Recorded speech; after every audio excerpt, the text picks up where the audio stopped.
Good evening, Little Masters, and welcome to episode 371 of the Prancing Pony Podcast, where, well, we try our best to count how many wives the fathers of the dwarves actually had. And it turns out it was one less than they actually needed, apparently. That's odd, considering there's not like 700 of them. There's just 7 of them. Yep, but we'll have to dig in and find out why that is. So, folks, pull up a bench in the common room and join us. I'm Sara, the Shieldmaiden of Rohan, and I'm here with the Man of the West, currently working on becoming a paid-up member of the Longbeards, Alan Sisto. The Longbeards. I got a long way to go before I'm actually able to even qualify to be an apprentice there, folks. Baby steps. Baby steps. That's right. Well, folks, join us as we continue our look at the dwarves via a deep dive into the history of Middle-earth. Deep. So deep. If we come up too fast, we're going to get the bends. That's how deep we're going. Oh, this is going to be good stuff, as long as we don't wake up a Balrog. Now, folks, no matter how you arrived, you're all welcome here in the common room. At the Prancing Pony Podcast, we are reading and talking our way through Middle-earth with plenty of speculation and many bad jokes along the way. At least we try. We do love our deep dives into the lore, discussing our favorite themes and a whole lot more. Yeah, but we try and keep it light and fun, like a couple of friends chatting at the pub, and we're glad you've joined us. And I'm sure you'll be glad you joined as well. But before we get to tonight's chapter discussion, it's time to see what happened this week in Tolkien history. Well, and folks, as usual, we're going to take a look at a range of dates from a day or two before this date, which is May 11th, up until about a week after, so we get a kind of an idea of all the things that have been happening in this week. Today, we're going to start with events that happened, though, on this date precisely, May 11th, starting all the way back in 1922, 103 years ago, when at the seasoned age of 30 years old, Tolkien's very first book was published. A Middle English Vocabulary, a 168-page paperback glossary of Middle English words, was published by the Clarendon Press in Oxford. Interestingly, it was originally supposed to be published together with Kenneth Sisem's 14th century verse and prose in 1921, but Tolkien hadn't finished it yet. Shocker, I'm sure you're all surprised. I know. So it ended up getting published separately. Now, if he'd been on time, it simply would have been the glossary at the end of Sisem's book, so sometimes a delay works out. Of course, it was delayed because it was a bigger project than he'd originally expected. He was given time off from his regular work at the OED and even kept working on it after he moved to Leeds University in 1920. Mm-hmm. He mentions the work in letter number 6, written in 1923 to a Mrs. E.M. Wright, the wife of Joseph Wright, under whom Tolkien had studied philology at Oxford. And he said, "I am very grateful to you for your kind remarks about the glossary. I certainly lavished an amount of time on it, which is terrible to recall, and long delayed the reader bringing curses on my head, but it was instructive." I've long delayed the listener bringing curses on my head. I like that. That's good. Fast forward 22 years to this day again, May 11th in 1944, as Tolkien pens letter number 67 to his son Christopher, who was then serving in the Royal Air Force, training as a pilot in South Africa. He tells Christopher that he has completed my 4th new chapter, Faramir, which received fullest approbation from CSL, that would be C.S. Lewis, and CW, that's a reference to Charles Williams, on Monday morning. He gives a very brief account of his week's events, acknowledging that only a little amount of time, quote, can be spared for Ring, before giving his son a brief synopsis of the upcoming events in the story. Another chapter proceeding, leading to disaster at Cirith Ungol, where Frodo is captured. Story then switches back to Gondor and runs fairly swiftly, I hope, to denouement. Oh. I know. I hope. He continues, Ithilien, you may remember its situation on the map you made, is revealed as rather a lovely land. Fairly swiftly. Fairly swiftly. I love his optimism here. It's 1944. You'd think he'd know himself by now, wouldn't you? Nothing he put his hand to went fairly swiftly. I know, 22 years earlier, he just published a book because it was supposed to be out the year before. And it's not the only time he let Kenneth Sisem down a little bit. That's true. Which he was working on back in 1922, and which never got finished. Yeah. It was never done. No. I think, wasn't it in the 1950s, late 1950s, he finally handed over the proofs of what he had done to somebody else, let them get on with it? Yeah. Like 30 years later. 30 years later. Well, it is Chaucer. I mean, it's, not much is going to change in the corpus of Chaucer in 30 years. in the 20th century. But yeah, Tolkien does have a sense of optimism about how quickly he can finish things. And I know. certainly Bless his heart. 1944 runs fairly swiftly, I hope, to denouement. If fairly swiftly is snail's pace, then yes. Another decade, easily. Oh dear. In the world of Tolkien adaptations, this day, May 11th in 1980, I remember 1980. I just hate to think how long ago that was. Yeah. Anyway, this day in May 11th, 1980 saw the first airing of the animated TV film The Return of the King. The Rankin and Bass production, which had begun production before Bakshi's The Lord of the Rings had released the year before, was essentially presented as a sequel to the Rankin and Bass Hobbit from 1977. Which is one of the reasons why it was awful. I mean, in my mind. There are moments from it that we all remember with fondness. I mean, who does not recall where there's a whip, there's a way? I mean, that may be one of the catchiest Lord of the Rings related tunes out there. I'm just surprised that Howard Shore rejected it. You know? That would have been great. I would have loved that. Yeah. Frodo and Sam just kind of humming it under their breath. Where there's a whip. The Rankin and Bass production is not my favorite. No, and The Return of the King, of the three, of the two Rankin and Bass projects, certainly Return of the King was far and away worse than The Hobbit. And The Hobbit had its own struggles. The Hobbit struggles were trying to condense the story into a 72-minute, once you cut commercials, time frame, which was way too short. Yes. And then, of course, they had other issues like the King of the Woodland Realm, who sounded like Arnold Schwarzenegger. I expected him to tell the dwarves to get to the chopper. The Return of the King was just, everything came up out of nowhere. I remember, the Rohirrim show up and Éowyn kills the Witch King, and you're like, who the heck is this person? You don't know anything about her at all. And basically, no, she just suddenly is there doing that and then gone. And I don't remember whether it's Pippin or Mary that has to explain it sort of in a voiceover, but it's Casey Kasem. So it's more like Shaggy trying to explain it. Zoinks! Éowyn shows up and kills the Witch King. The standoff with the Witch King and Gandalf at the gates. It's so. Do you remember that? The Witch King's got this voice that's like, and I'm going to try to do my best. Hinder me, thou fool. No, it's more Gollum. Yeah, and it's like this sort of, it's like Skeletor or something. It's just the weirdest ever. Oh dear. And you can tell it's been a while since I last saw it because you're just bringing back memories. I didn't say good memories. I just said memories. There aren't very many. I mean, at least with The Hobbit, there are some good memories. The Hobbit film had its moments, a little bit of charm. This movie did not have its charm. No.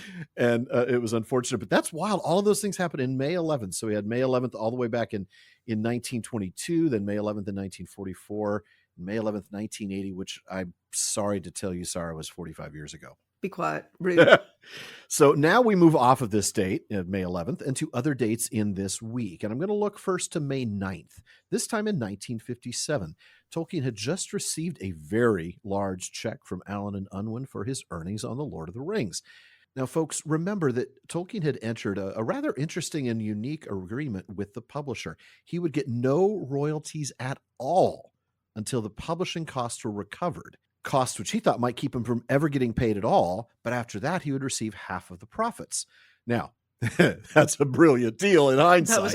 In retrospect, that was a superb deal. So somebody at Allen and Unwin was like, why did we sign that? Why did we sign that? But of course, at the time, the production cost of Lord of the Rings was one of the big sticking points. It was huge. Yeah.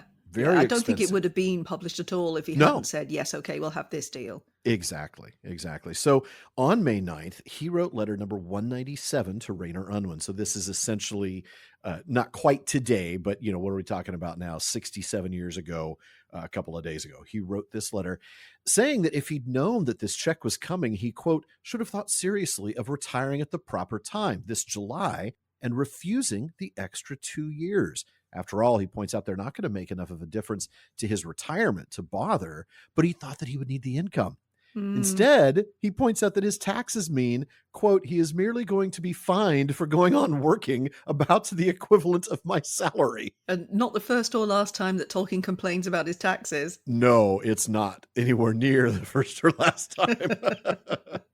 Keep in mind, folks, just for those of you who don't recall, the marginal tax rates were much, much higher in the UK at that time. I mean, I believe the highest marginal rate was 90%. It was 90%, yes. As the Beatles song "The Taxman" tells us. Yes. But bear in mind that 90% was only paid by those who had the equivalent of, Jeff Bezos's money back in the 1940s and 50s and 60s. And only then on the very top amount. So like the first X, because it's a marginal tax rate, just like we have here in the States. It's a marginal tax rate, yes. Now, more than that, now that he's still working as a professor, he says it is practically impossible to get any connected time to spend on the Silmarillion while I remain in office. Yeah. I have had to lay it aside since last autumn, though I hope to resume it at the end of next month. Now, this was May of 1957. Have we said anything about Tolkien's optimism before? I don't know. Yeah. I think, I still have to carry on as a professor is an excellent excuse right now for not getting it done. Part of me wonders, though, had he known this check was coming and then decided to retire in July of 57 instead of being a professor for 2 more years, would he have... I mean, like, isn't that an interesting what if? Could he have finished the Silmarillion enough to publish it in, say, 61 or 62? Oh, who knows? It's not like when he did retire 2 years later that he cracked on with it, is it? That is true. No, that's fair. Yeah, so maybe not. Anyway, he then expresses thanks to Unwin, saying, "You have been so kind and patient," good word there, patient, to me, and without your encouragement and generous adventure, I expect the L of the R, Lord of the Rings, would still be a heap of MS, manuscript. Said she quickly. Yes, said she quickly. Thank you for that clarification. Just a couple of more things this week in Tolkien history. May 10th, 1981, episode 10 of the BBC radio adaptation of The Lord of the Rings aired. So not surprisingly, on May 17th, episode 11 aired. Those 2 chapters, or those 2 airings, covered the breaking of the Fellowship and the Riders of Rohan. And this is just where I say once again, the BBC radio adaptation is my selection as the gold standard of all adaptations. It's a delight. Yeah. I love it. Yeah. It is an absolute delight to listen to. Mm-hmm. Now, also on May the 10th, but a little bit more recently, 2019, in fact, the biopic Tolkien was released in the US. Hard to believe that was 6 years ago, though. I know, but something very strange happened in the interim to time. Time went all wibbly-wobbly, timey-wimey for a few years, didn't it? That's what it does. So, yeah. That's true, yeah. I mean, part of me feels like that was just a few months ago, and then another part of me feels like it was a lifetime ago because, of course, COVID just changed everything. Yes. And like you said, that's what caused the time to go all wibbly-wobbly. I don't necessarily want to get on a full-on sidebar about the film. I mean, we can talk about it a little bit, but more about the time, since we're talking about This Week in Tolkien History. Did you go and see it that week? I didn't see it that week. No, I think, what were we doing that week when it came out? There was something, I couldn't get to see it that week. I did see it before it disappeared out of cinemas, though. Yeah, I actually didn't see it at launch either because I'd seen a preview of it. I was invited to a special screening and sort of like give feedback thing. Oh, I forgot how important you are. No, I think it was actually connected to the OneRing.net, actually. It had nothing to do with me. Right. Uh-huh. And because we're in LA, right? I'm in Southern California. And so that's one of the places where they wanted to do this sort of audience, survey sort of thing. All I remember is I couldn't say anything about it when I went. I had to put my phone in one of those little bags and put it in a locker. And I don't know that they made any changes. I don't recall because I didn't see it again until it came out on one of the streaming services. So it was probably another year before I watched it. But yeah, it was enjoyable if you recall it as a biopic and not as a documentary, because it's not accurate in any. Oh no! I mean, talking historical time, it really messed the timelines. It really did. I mean, the fact that Tolkien was married before he went off to World War I, that really was changed in the story. So, same with the stuff about the TCBS, but it was enjoyable. Casting was nice, but anyway. I thought the casting was nice, and there was a really nice kind of buzz between the members of the TCBS, the actors playing them. I thought that actually came over very well. And I don't remember who played Jeffrey Batch Smith. His name's gone out of my Oh, I head, know. but he was delightful, and he Yeah. played him so sympathetically, with a very particular slant, of course. Well, right. Yeah. That was Anthony Boyle, actually. I just looked that up Uh-huh. real quick. I would not have remembered that, but I do remember his portrayal being something I really enjoyed. Mm-hmm. Yes, it touched on an element of their friendship that I thought was a very interesting way of reading it, and I was totally Yeah. on board with it. I thought it worked very well. It did. It worked really well. Well, one last thing here in This Week in Tolkien History, May 16th, 2007. I still can't believe that was almost 18 years ago. The deluxe edition of The Children of Hurin was published. Now, the book itself had actually been published a month prior, April 16th. The super deluxe, that's the signed and limited edition, wasn't released until November. So we're just talking about the beautiful cloth-bound hardcover deluxe edition published 18 years ago this week. Are you a possessor of the signed and limited edition? I am actually. That is my most prized book in my collection. I am far so and away. jealous. I didn't buy mine until probably 2012, 2013. So I'd already paid a pretty significant, premium for it. But wow. I mean, it's to have Christopher Tolkien's signature on something. And it's a very beautifully presented set, isn't it? The book, yeah, it's that's the super deluxe, but yeah, that's the one that's full leather bound. It comes in a gorgeous case that's velvet lined. I mean, it's just, this is the way every special book should be done. I mean, the Yes. Folio Society should take a look at this and be like, you know what?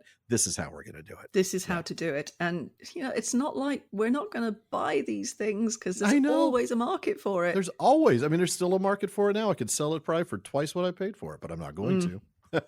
I'm still reeling from how long ago 2007 was. I know. To think that somebody born on the day that the deluxe edition of The Children of Hurin was published is graduating high school this year is shocking. No, that's actually not possible. I cannot believe that. I will not believe that. Refuse it all you want. Ugh. All right. We're going to go ahead and get into a deep dive into the dwarves. I'm really excited about this, folks. So just so that you're aware, I have decided to sort of hand off the lead role in writing on this episode for the first time since Sean's departure to my co-host. So Sara, tell us what you want to do in this episode about the dwarves. Where are we going here? And then let's go ahead and get started. Okay, so unlike usual, there isn't a chapter or a section that we're going to take in chronological order and work our way through it, because we're really looking at the origins of the dwarves and their culture, their history, all that kind of thing. Right. And it's just not possible to find a piece of text that we can do that with.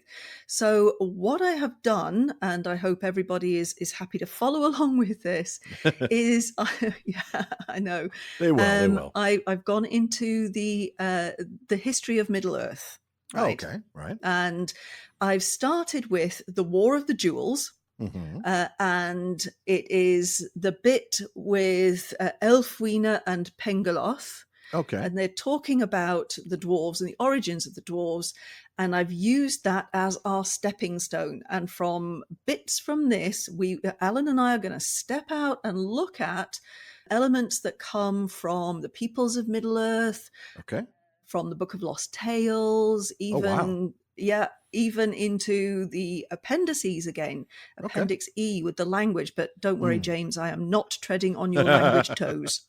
No. And I was going to say, this isn't the last time that Pengaloth is going to make an appearance, because James is going to be leading us through an episode on Pengaloth's stuff. I don't even know what we're covering on that once we get his run going. So let's go ahead and start diving in. Where do we begin today?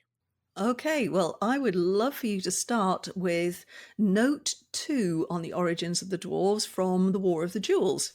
Okay. The Naugrim are not of elf kind, nor of mankind, nor yet of Melkor's breeding.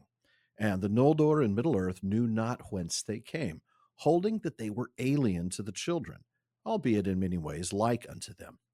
But in Valinor the wise have learned that the dwarves were made in secret by Aulë, while earth was yet dark, for he desired the coming of the children of Ilúvatar, that he might have learners to whom he could teach his crafts and lore, and he was unwilling to await the fulfillment of the designs of Ilúvatar.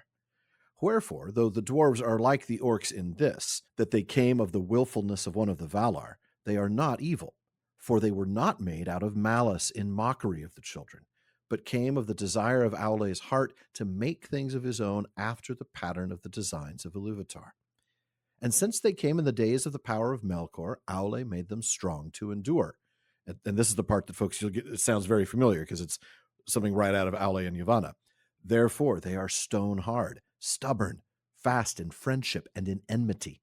And they suffer toil and hunger and hurt of body more heartily than all other speaking folk.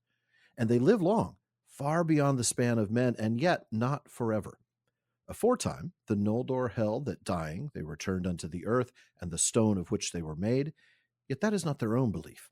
For they say that Aulë cares for them and gathers them in Mandos in halls set apart for them. And there they wait, not in idleness, but in the practice of crafts and the learning of yet deeper lore. And Aulë, they say, declared to their fathers of old that Ilúvatar had accepted from him the work of his desire, and that Ilúvatar will hallow them and give them a place among the children in the end. Then their part shall be to serve Aulë and to aid him in the remaking of Arda after the last battle. And now it moves on to note number 3. Now these fathers, they say, were 7 in number, and they alone return in the manner of the Quendi. So we're talking about Fear and Hroar and, coming back in form, to live again in their own kin and to bear once more their ancient names. Of these, Durin was the most renowned in after ages, father of that dwarf kin most friendly to the elves, whose mansions were at Khazad-dûm. Now, the footnote to this says that it is here that Durin of Khazad-dûm, most renowned of the 7 fathers of the dwarves, enters the Silmarillion. It is not said here that Durin's people were the Longbeards, but his association with the Longbeards goes back, in fact, to The Hobbit, where at the end of the chapter, A Short Rest, Thorin says, in the text as originally published, he was the father of the fathers of one of the 2 races of dwarves, the Longbeards, and my grandfather's ancestor. In the tale of the Nauglathring, there were the 2 peoples, the dwarves of Nogrod and the dwarves of Belagost, and the latter were the Indrafangs or Longbeards. In the Quenta, the same was true, or at least no other peoples were mentioned, although the Longbeards had become the dwarves of Nogrod, and this remained the case in the Quenta Silmarillion. Thank you. Lots of information in those notes, isn't there? Lots, and some very familiar, and yet some like refreshingly different or shining a new light on things. Exactly. As you said, but halfway through that, some of this is going to feel very familiar because it comes straight out of the Silmarillion, or rather we will say that the other way was around. put into the Silmarillion, right? Exactly. Yeah. But this is supposedly the tale of the origins of the dwarves being told by Elfwine to Pengeloth. Mm-hmm. And as I said before you started reading, Alan, it comes from the War of the Jewels in the section called Concerning the Dwarves. Mm-hmm. Now, already we can see that sense of secrecy that surrounds the dwarves and all that they do, because the Noldor have got no idea about where they came from. Part of that might just be Noldor typically, I don't really care. Yeah. Yes, we're so far above everybody. Why would I worry about these stunted people? Which, of course, is how they refer to them. Now, the text also makes it very clear that despite their mysterious origins, the dwarves are not evil. But this was certainly not always the case, right? That's right. And yet, I tell you what, I really do like that. I like that distinction, that explanation of why they are different from the orcs, and it had to do with the fact that they weren't made out of malice in the mockery of the children. But like you said, it wasn't always the case, because if we go back a lot further in the history of Middle-earth, all the way back to the Book of Lost Tales 1, we hear of a servant of Melko, of course the predecessor to Melkor, called Fukil or Fangli, who corrupted the men of Middle-earth and who had hosts of Naugloth or dwarves. And a note here from Christopher states that in the early writings, the dwarves are always portrayed as an evil people. And that is interesting. Isn't it? It really is. And it continues, because this idea of the dwarves being evil is emphasized again in the Book of Lost Tales 2, in which we get a more expanded version of what would eventually become the story of the Nauglathring. We mentioned in the last episode the story of how Thingol was killed by dwarves who claimed that the Nauglathring, which now contained a Silmaril, you might know it better as the Nauglamir, had been made by the dwarves and therefore belonged to them. When Thingol refused, the dwarves killed him and took it. Now, in Book of Lost Tales 2, we learned that when the dwarves make the Nauglathring, they pour into it all their bitterness and hatred for Tynwelint, which of course is the precursor name for Thingol. Right, exactly. Right, as well as the Curse of Meme. It's so interesting that name shows up so early. Yeah. Yes, yeah. And of course, by the time we properly encounter Meme in the Silmarillion, when he's, when he encounters Durin, it's a totally different character. Oh, yeah. It's not the same guy. Right. No. This Meme in Book of Lost Tales 2 is a dwarf of stature, somebody quite important. Not a petty dwarf. Right. He had taken this gold from the dragon Glorund. Now, when Tynwellant offers them payment, the dwarves demand, quote, "for our labours during 7 moons each, 7 jewels of Valinor, and 7 robes of magic that only Gwendolen can weave." And Gwendolen was, of course, the early name for Melian. Melian, right. Yeah. And each a sack of gold. "But for our great labour during 3 moons in thy halls unwilling, we ask each 3 sacks of silver, and each a cup of gold, wherein to pledge thy health, O king, and each a fair maiden of the woodland elves to fare away with us to our homes." Oh, we just want some silver and some slaves. Some slaves. Well, you can imagine Tynwellant's response to that. He didn't even like Beren asking for his daughter's hand in marriage. Do you think he wants to give elven maids to dwarves? No. Not so much. Mm-mm. Of course, none of this ends well. Tynwellant withholds almost all payment, certainly the slaves, and the leader of the dwarves, Naugladur, leads a raid on the elves in which Tynwellant and many other elves are killed. He also tries to kidnap Gwendolen, and that's a bad idea. None of the dwarves can lay hands on her due to her magic. Naugladur is eventually killed in battle by Beren, who takes back the Nauglafring, and that element certainly did survive into the published version of the Silmarillion, the idea of Beren indeed. taking that. And a note from Christopher here is very interesting. He says, "But however much the chief actors in this tale are enspelled or blindly carrying forward the mysterious dictates of a curse, there is no question but that the dwarves in the original conception were altogether more ignoble than they afterwards became, more prone to evil to gain their ends, and more exclusively impelled by greed. That Doriath should be laid waste by mercenary orcs under dwarvish paymasters was to become incredible and impossible later. It is even said that by the deeds of Naugladur have the dwarves been severed in feud forever since those days with the elves, and drawn more nigh in friendship to the kin of Melko." This is just not what we know of the dwarves, is it? This is radically different. And in the outlines for Gilfanon's tale, the Nauglath are an evil people, associates of goblins. In a rejected outline for the tale of the Nauglafring, again, the tale of the Nauglamir, the necklace was made by certain Uvanimor, Nautar, or Nauglath. Uvanimor being defined elsewhere as monsters, giants, and ogres. Now, if you compare that to what we read in Appendix F about the Lord of the Rings, they, the dwarves that is, are not evil by nature, and few ever serve the enemy of free will, whatever the tales of men may have alleged. So apparently Elfwina was drinking something. that's how we're just going to retcon this whole thing. Elfwina was just making this up. Tales of men have alleged. Yeah. Yep. He'd had 1 cup too many of mead, I think, on this one.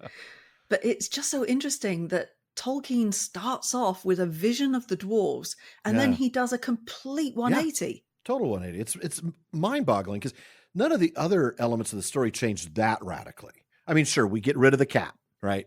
No Tevildo. That's a shame. But there's no 180 into an evil dog, let's say. In fact, there's a good dog, but he was always there. This is such a radical shift, such a total, like you said, 180 from evil dwarves. Yeah. Yes, yep, indeed. In fact, another note further on says this: "A very curious statement is made in this concluding part of the tale that those were days of happiness in the Vales of Hithlum, for there was peace with Melko and the dwarves, who had but one thought as they plotted against Gondolin." Now, presumably peace with Melko means no more than that Melko had averted his attention from those lands. Yeah. But nowhere else is there any reference to the dwarves plotting against Gondolin. So interesting. Yeah. Yeah. I mean, why do you think Tolkien started off with having the dwarves evil in the beginning and then totally changed his mind? The only thing I can think of is he just wanted some more free will antagonists, rather than the orcs. The idea of dwarves and elves not getting along has certainly remained, but maybe just some sort of conflict that I don't know. I really, truly, genuinely have no clue as to why he made them so evil in the beginning. Was there something in the source material? I know that we will talk a little bit about some of the sourcing for the names, like the Edda, right? Is there anything in there? I'm not familiar with them. Is there anything in there that suggests that dwarves could be evil? We're talking about the original dwarves on which Tolkien drew. Yeah. I am not as au fait with the Edda as I should be, but I don't think the dwarves were painted as evil.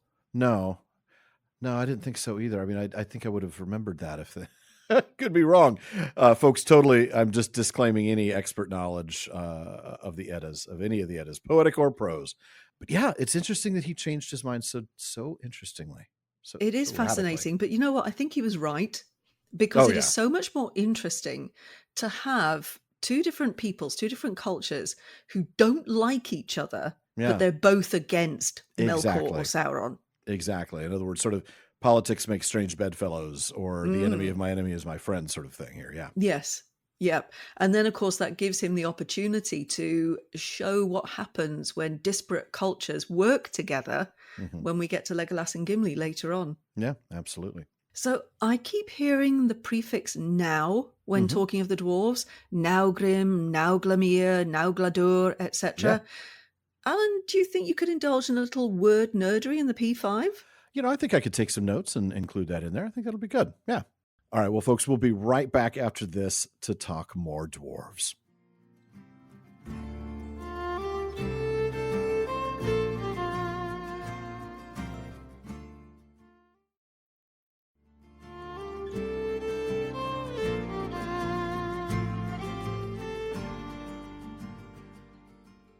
Now, soon we'll get back to the stunted folk, but before we do, we want to remind you there's a lot more talk going on at the Prancing Pony podcast than just us Noldor. Well, that's just rude. The PPP has an amazing listener community. They're always coming up with great questions and discussions across all our social media spaces. Check out our common room on Facebook, our dedicated subreddit, Twitter, and more. On Facebook, just look for the Prancing Pony Podcast. You're going to want to follow the page to get news and episodes, but you're going to want to join the group to get in some great discussions. On Twitter, Instagram, Blue Sky, Twitch, TikTok, and YouTube, we're at Prancing Pony Pod. Or if you prefer Reddit, find us there at r/Prancing Pony Pod. And if you want daily Tolkien content, check out today's Tolkien Times on the PPP YouTube channel and on all your favorite podcast apps. It's my short format daily show with everything from Middle-earth Map Monday to Silmarillion Saturday. And then there's my new twice weekly streaming of all fun things Middle-earth on the PPP Plays. Be sure to check both of them out on the YouTube channel for all the PPP productions at youtube.com/@prancingponypod. Sara, take us back underground. Tell us more about the dwarves. All right, well, clip the light onto your hard hat and let's get going. I'm going to pick up with note 4 on the origins of the dwarves. Just a reminder from the War of the Jewels. All right. So, note 4. In the darkness of Arda already the Naugrim wrought great works, for they had, even from the first days of their fathers, marvellous skill with metals and with stone, though their works had little beauty until they had met the Noldor and learned somewhat of their arts. Then they gave their friendship more readily to the Noldor than to any others of elves or men, because of their love and reverence for Aulë and the gems of the gnomes they praised above all other wealth. But in that ancient time, the dwarves still wrought iron and copper rather than silver and gold, and the making of weapons and gear of war was their chief smithcraft. They it was that first devised mail of linked rings, and in the making of byrnies and of hauberks none among elves or men have proved their equals. Thus they aided the Eldar greatly in their war with the orcs of Morgoth, though the Noldor believed that some of that folk would not have been loath to smithy also for Morgoth, had he been in need of their work or open to their trade. For buying and selling and exchange were their delight, and the winning of wealth thereby, and this they gathered rather to hoard than to use, save in further trading. On to note 5. The Naugrim were ever, as they still remain, short and squat in stature. They were deep-breasted, strong in the arm and stout in the leg, and their beards were long. Indeed, this strangeness they have that no man or elf has ever seen a beardless dwarf, unless he was shaven in mockery, and would then be more like to die of shame than of many other hurts that to us would seem more deadly. For the Naugrim have beards from the beginning of their lives, male and female alike, nor indeed can their womenkind be discerned by those of other race, be it in feature or in gait or in voice, nor in any wise save this, that they go not to war, and seldom, save at direst need, issue from their deep bowers and halls. It is said also that their womenkind are few, and that save their kings and chieftains, few dwarves ever wed, wherefore their race multiplied slowly, and now is dwindling, as we talked about at great length, didn't we, Alan? Exactly. Yeah, we did the math on that. You did the math on that, and I nodded a lot. That's fair. And on to note 6. The father tongue of the dwarves Aulë himself devised for them, and their languages have thus no kinship with those of the Quendi. The dwarves do not gladly teach their tongue to those of alien race, and in use they have made it harsh and intricate, so that of those few whom they have received in full friendship, fewer still have learned it well. But they themselves learn swiftly other tongues, and in converse they use as they may the speech of elves and men with whom they deal. Yet in secret they use their own speech only, and that, it is said, is slow to change, so that even their realms and houses that have been long and far sundered may to this day well understand one another. In ancient days the Naugrim dwelt in many mountains of Middle-earth, and there they met mortal men, they say, long ere the Eldar knew them, whence it comes that of the tongues of the Easterlings many show kinship with dwarf speech, rather than with the speeches of the elves. Ooh, that's interesting. Isn't it? There's a lot of interesting things there. I mean, I thought the idea of their language not having kinship with that of the men or elves was interesting. And that unlike the elvish languages, the dwarvish language doesn't change. Right. I mean, that's the whole point. The Noldor come back from Valinor and find that they're no longer able to communicate directly with the elves who have remained behind because their language changed. I mean, what's essentially the whole reason Tolkien wrote the stories was to explain why Elvish changed. But note 4 is particularly interesting because it gives us a really nuanced view of the dwarves. Yeah, Tolkien presents them as skilled, industrious, and very important allies in the fight against evil. But he also hints at their potential for greed and even sort of that moral flexibility. You know, they might sell to Morgoth too. And this multifaceted portrayal really adds depth to the dwarven race, making them more than the typical, I should say, stereotypical fantasy creatures. I really thought that was an interesting bit. I will say, I think the first thing to note here is the dwarves were really skilled in crafts from the beginning, even if they didn't know how to make them pretty, even if they weren't working with the fanciest materials, all the way back in the time of the Twilight. Their expertise, metalwork, stone crafts, that's the things we know about. But initially, what they made was not beautiful. It was just functional. And it's fascinating that it was only after they interacted with the Noldor that their artistry got better. And that says, whether he says it explicitly or not, there's got to be more than just a few chats here and there. There's a cultural exchange going on. There's influence between these races. And that is a contrast to what we looked at before that focused more on the enmity between the dwarves and the elves. Yeah, some fascinating stuff in there, isn't there? Yeah, there is. I do wonder, because it's the opinion of the Noldor that the dwarves would be just as likely to give their services to Melkor. And, I do wonder to what extent that's just the Noldor being snotty. The Noldor also think the dwarves return to stone and earth when they die. So, yeah. Noldor aren't always right. Now, talking of the Noldor and the dwarves, we're told that this preference for the Noldor, this seeming preference, stemmed from their shared reverence for Aulë, who is, of course, the valor associated with craftsmanship. But I don't think we hear that much about the Noldor having reverence for Aulë, do we? Not much. I mean, we know that they are the most craftsmen of the houses of the elves.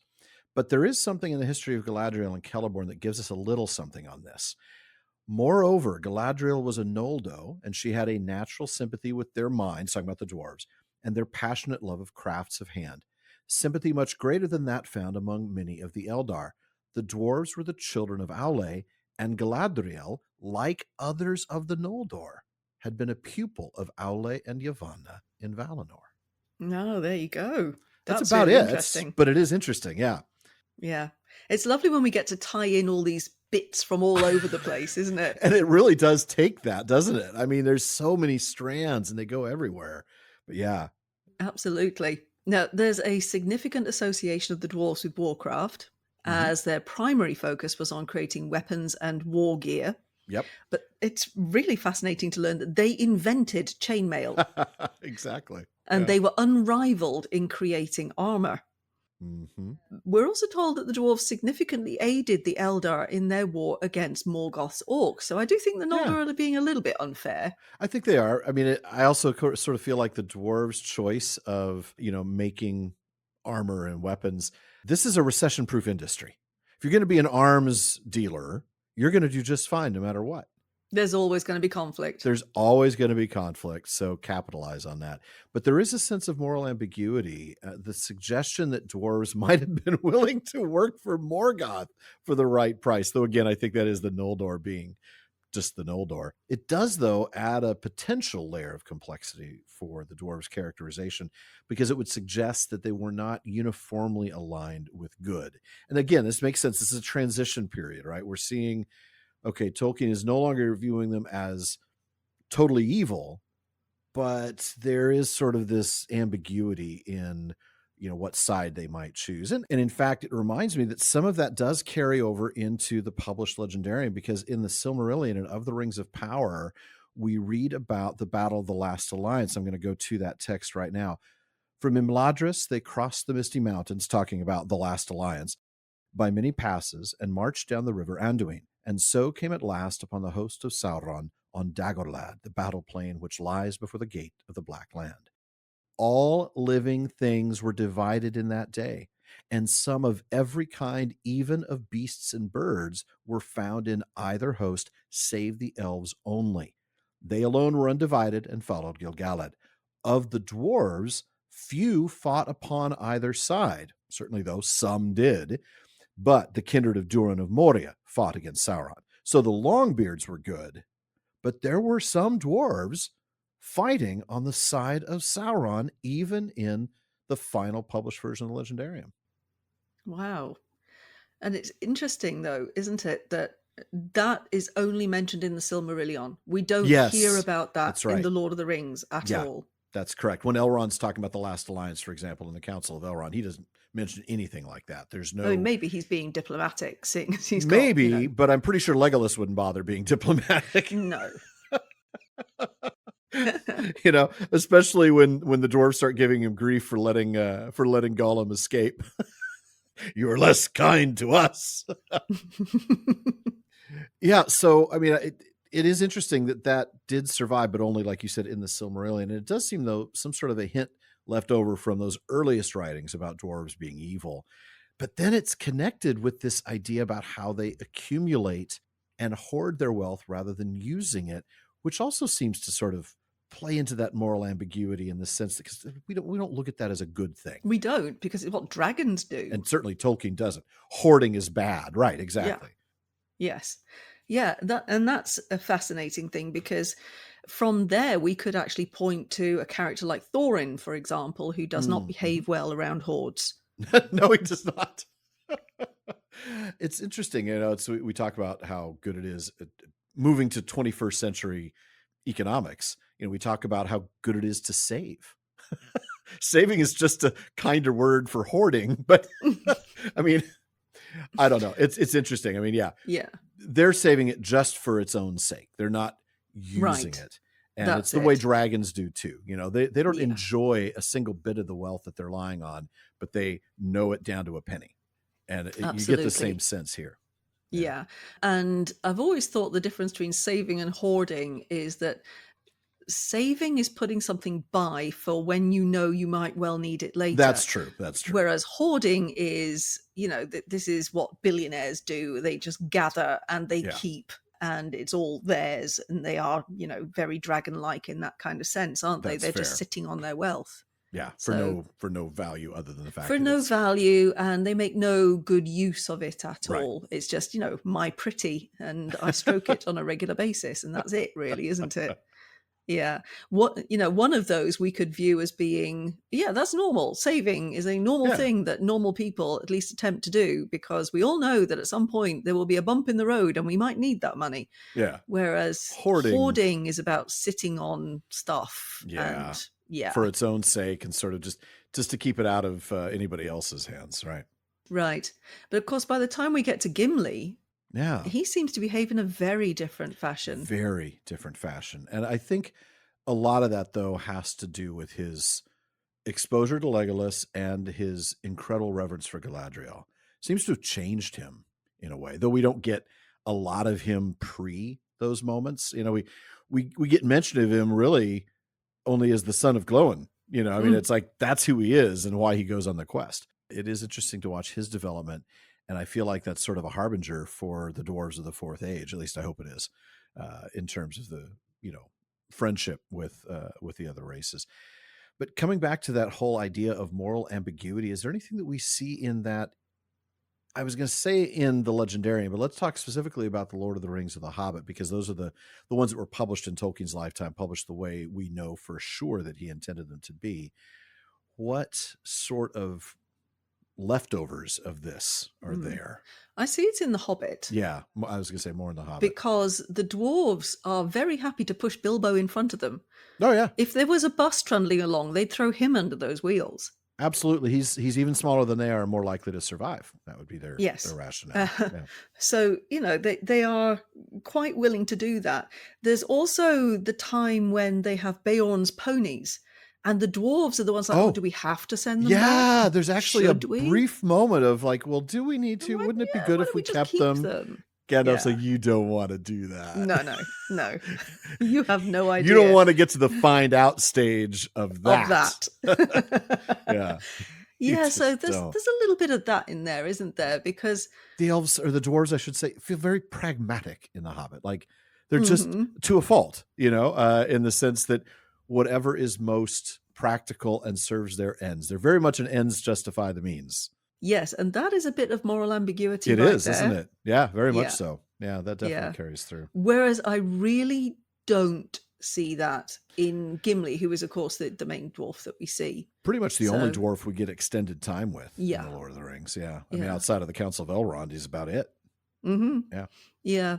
So it's interesting that Tolkien focuses just on one dwarf. We do get more than one elf and more than one hobbit and more than one human, but we just get the one dwarf on which we have to predicate all of our understanding of dwarven behavior in the Third Age. But until we get to the appendices, of course. Yeah, I see it more in The Hobbit. Yeah, I agree. So in Note 5, we get more detail about the unique racial identity that Tolkien crafts for the dwarves, in which beards seem to have particular significance. Oh my goodness, that was interesting, wasn't it? Yeah, the emphasis on beards for both genders, for instance, that's very interesting because, of course, it challenges typical fantasy tropes about gender differences. Yeah, now I'm trying to picture the female dwarves would be identified by their armor, which is tiny little leather triangles strategically placed. Don't Frank Frazetta this. And also how disturbing that would be visually. Well, yes. Oh man. I actually, as interesting as that is, and it is very interesting, and it's certainly more challenging to that fantasy trope, I thought the idea that they were essentially born with these beards, that they had these beards since birth. Like, whoa. What is that all about? What is that? It's no wonder most of the dwarf women are like, I'm not doing that. And then, of course, we get the extreme reaction of a beardless dwarf, right? That it's done to shame them, and it's so shameful that they would prefer to die. It underscores this incredible cultural significance of beards in dwarven society, which is just another detail that adds more of that depth, more of that. It's one of those things that Tolkien does to give us a fleshed out race. And it's just so interesting. Again, since birth, no wonder they don't want to be beardless. I mean, it's part of their very nature from the very beginning. It's part of their identity, isn't it? It really is. And once you have something that is part of your identity, losing it is losing yourself. It's losing you, right? Especially when everybody else in your culture has that thing that identifies them as a dwarf. and you've lost that thing that identifies you as a dwarf. Yeah. Another interesting addendum to this whole thing about beards is in The Nature of Middle-earth, sort of the unofficial History of Middle-earth, volume 13, if you will. In footnote 1 on page 340, Tolkien states that when I came to think of it, in my own imagination, beards were not found among hobbits, as stated in the text, nor among the Eldar, not stated. And of course, we know that they are for Círdan, so that's a whole other story. But Tolkien continues, all male dwarves had them. Interesting, he doesn't say all dwarves, he says all male dwarves. The wizards had them, though Radagast, not stated, had only short, curling, light brown hair on his chin. Men normally had them when full grown, hence Éomer, Theoden, and all others named, but not Denethor, Boromir, Faramir, Aragorn, Isildur, or other Númenorian chieftains. End quote. And I could go off on that because that is so interesting that just a trace of elf blood and you get no beard. No beard for you. But note that it says all male dwarves had them. So here, at least, it's unclear about the dwarf women. It doesn't say only male dwarves had them. No, it just says that all male dwarves have them, yes. And Tolkien can be a little bit bad on occasions in mentioning the female of the species. Even acknowledging they exist, yeah. Exactly. So, I mean, to me, it just sounds like in his mind here is just all the male dwarves, and it's just thinking about he's only thinking about the male men and the male elves, and even the male wizards, because, of course, there aren't any female wizards. So, yeah, he's just maybe thinking, he's just picturing men of various races, yeah. I would say so. But let's talk about the dwarf women a little bit more, because we did discuss this in the last episode. Yeah. The scarcity of dwarf women and the low marriage rates, which present rather interesting questions about dwarf society and biology. Yeah. Demographic problems galore. Oh, yes. I mean, even I was mathing that math and going, that math doesn't work. No. It explains their slow population growth, but it also adds a touch of melancholy to the possibilities of the future of their race. Right. I mean, it really does suggest the future of their race is, well, very limited. You know, I mean, unless something changes, this is a race headed to extinction because of the reproduction rate. Well, it has to be, doesn't it? Yeah, we talked about that. They'd have to have like 4 kids each, and yet Tolkien says that's very rare.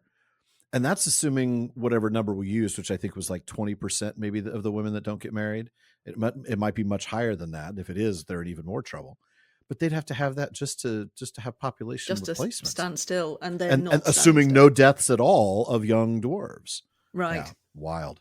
Yeah, indeed. Now, we also talked about the fact that dwarf women are conspicuously missing from the Legendarium. According to the Quenta Silmarillion in The Peoples of Middle-earth, Aulë made only the fathers of the dwarves, and nowhere in the Legendarium is there any record of the making of female dwarves.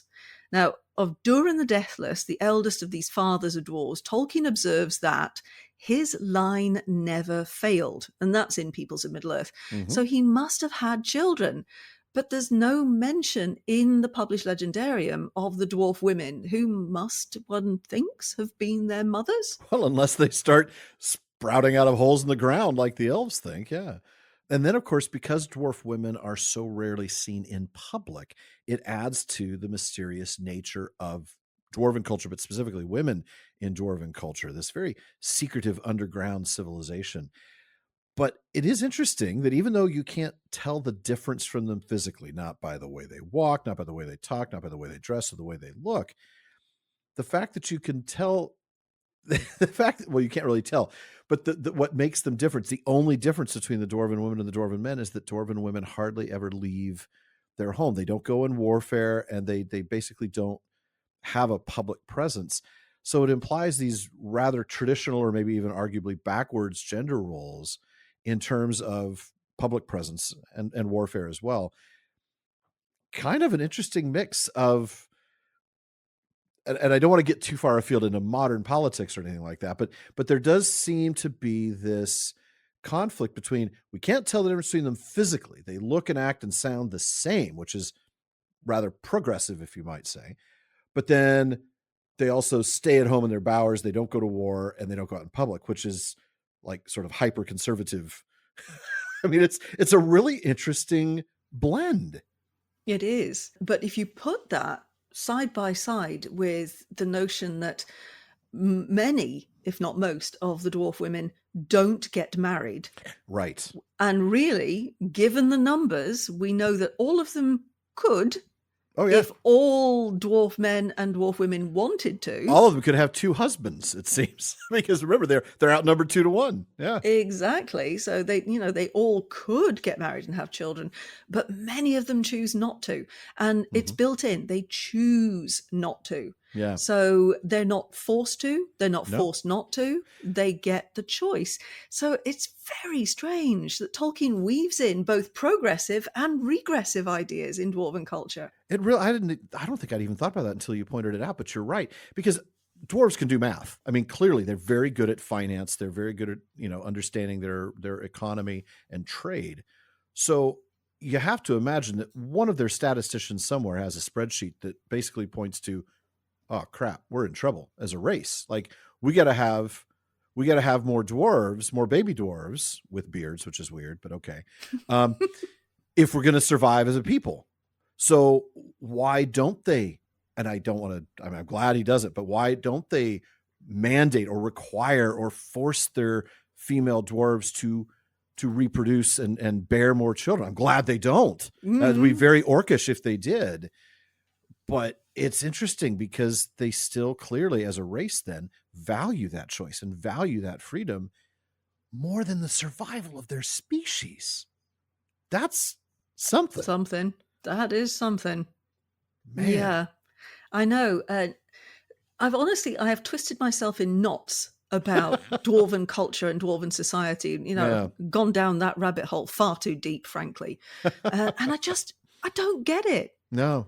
I don't get it because there's so many things that don't gel here, that a lot of it doesn't make sense when put side by side. Exactly. It's very like, it feels like there's an opposite, like these two things are not just a paradox, like a conflict in a way.